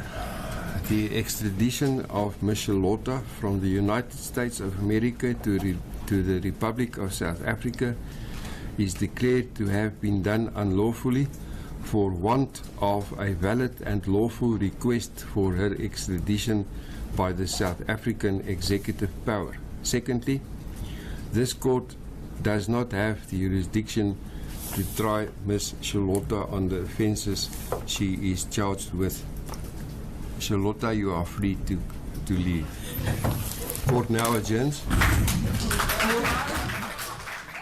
And that was Judge Philip Loubser delivering the judgment. Meanwhile, the National Prosecuting Authority spokesperson, Advocate Mthunzi Maga, says that the NPA will appeal the ruling. Because it is a judgment that has the effect of a final order, we are allowed or permitted to appeal it. But at the moment, we'll have to regroup as a team and reflect on the judgment and see if we can identify grounds upon which the judgment could be appealed, given its impact. You say that it was an appeal of a judgment that was handed down in the U.S., but we did not hear any of your prosecutors saying that to the judge or pleading that before the judge. What they did was try and defend their conduct. What are your thoughts around that? Of importance is the fact that the feeling from the team was that the conduct was above board in the allegations that were made against the investigating officers. Unfortunately, the judge found otherwise. And therefore, it is one of the issues that we'll have to reflect on.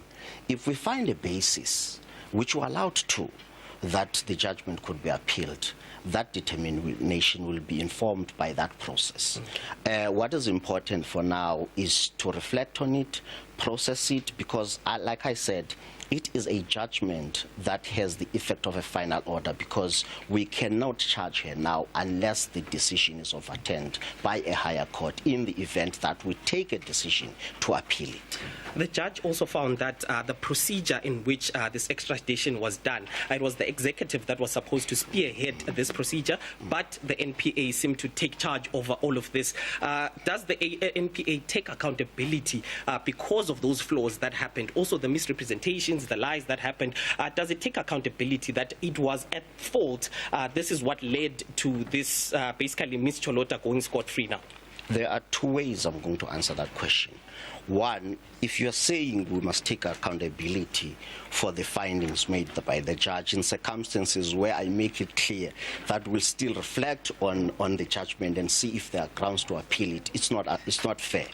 The second part of it, the judge made reference to the Schutz SCA judgment. That judgment, for the record, we have filed an application for leave to appeal against it in the Constitutional Court. And that was the NPA spokesperson Mthunzi Makate and saying that the NPA will appeal that ruling. But for some analysis, we join on the line now by legal expert Alton Hart. Alton, thanks so much for your time. Welcome to Update at Noon. Good afternoon to the listeners. Firstly, Alton, how damaging is this for the National Prosecuting Authority and its efforts to pursue this asbestos removal case? No, it's very damaging for their stance and also how it looks to the public as to how they actually go about doing these extradition requests. As the judge alluded to in his judgment, he said they were involved in the Schulz case, and now already, and I heard the insert by the spokesperson of the NPA saying that they want to take the Schulz case on appeal. But as it stands, that is the current court order, and the lower court is then bound by that decision. So whatever the Constitutional Court will do in the future, that's up for the Constitutional Court. But now it's sort of half instructive as to how you should do it. And they knew that, okay, they made the request, the minister did not make the request, so they knew that there is a possible risk that this court might make this finding based on what was said in Schulz already. So for me, it's now, they say they're going to regroup and see how to strategize going forward, but this is damaging for the reputation of the NPA and the trust that the people will have in the NPA, unfortunately. What about the rest of the trial? What does this mean for all the other accused? No, for all the other accused, but now remember the court says it doesn't have jurisdiction to try Ms. Chilota now. But it doesn't mean that charges that is leveled against that disappeared. The court did not say, because the court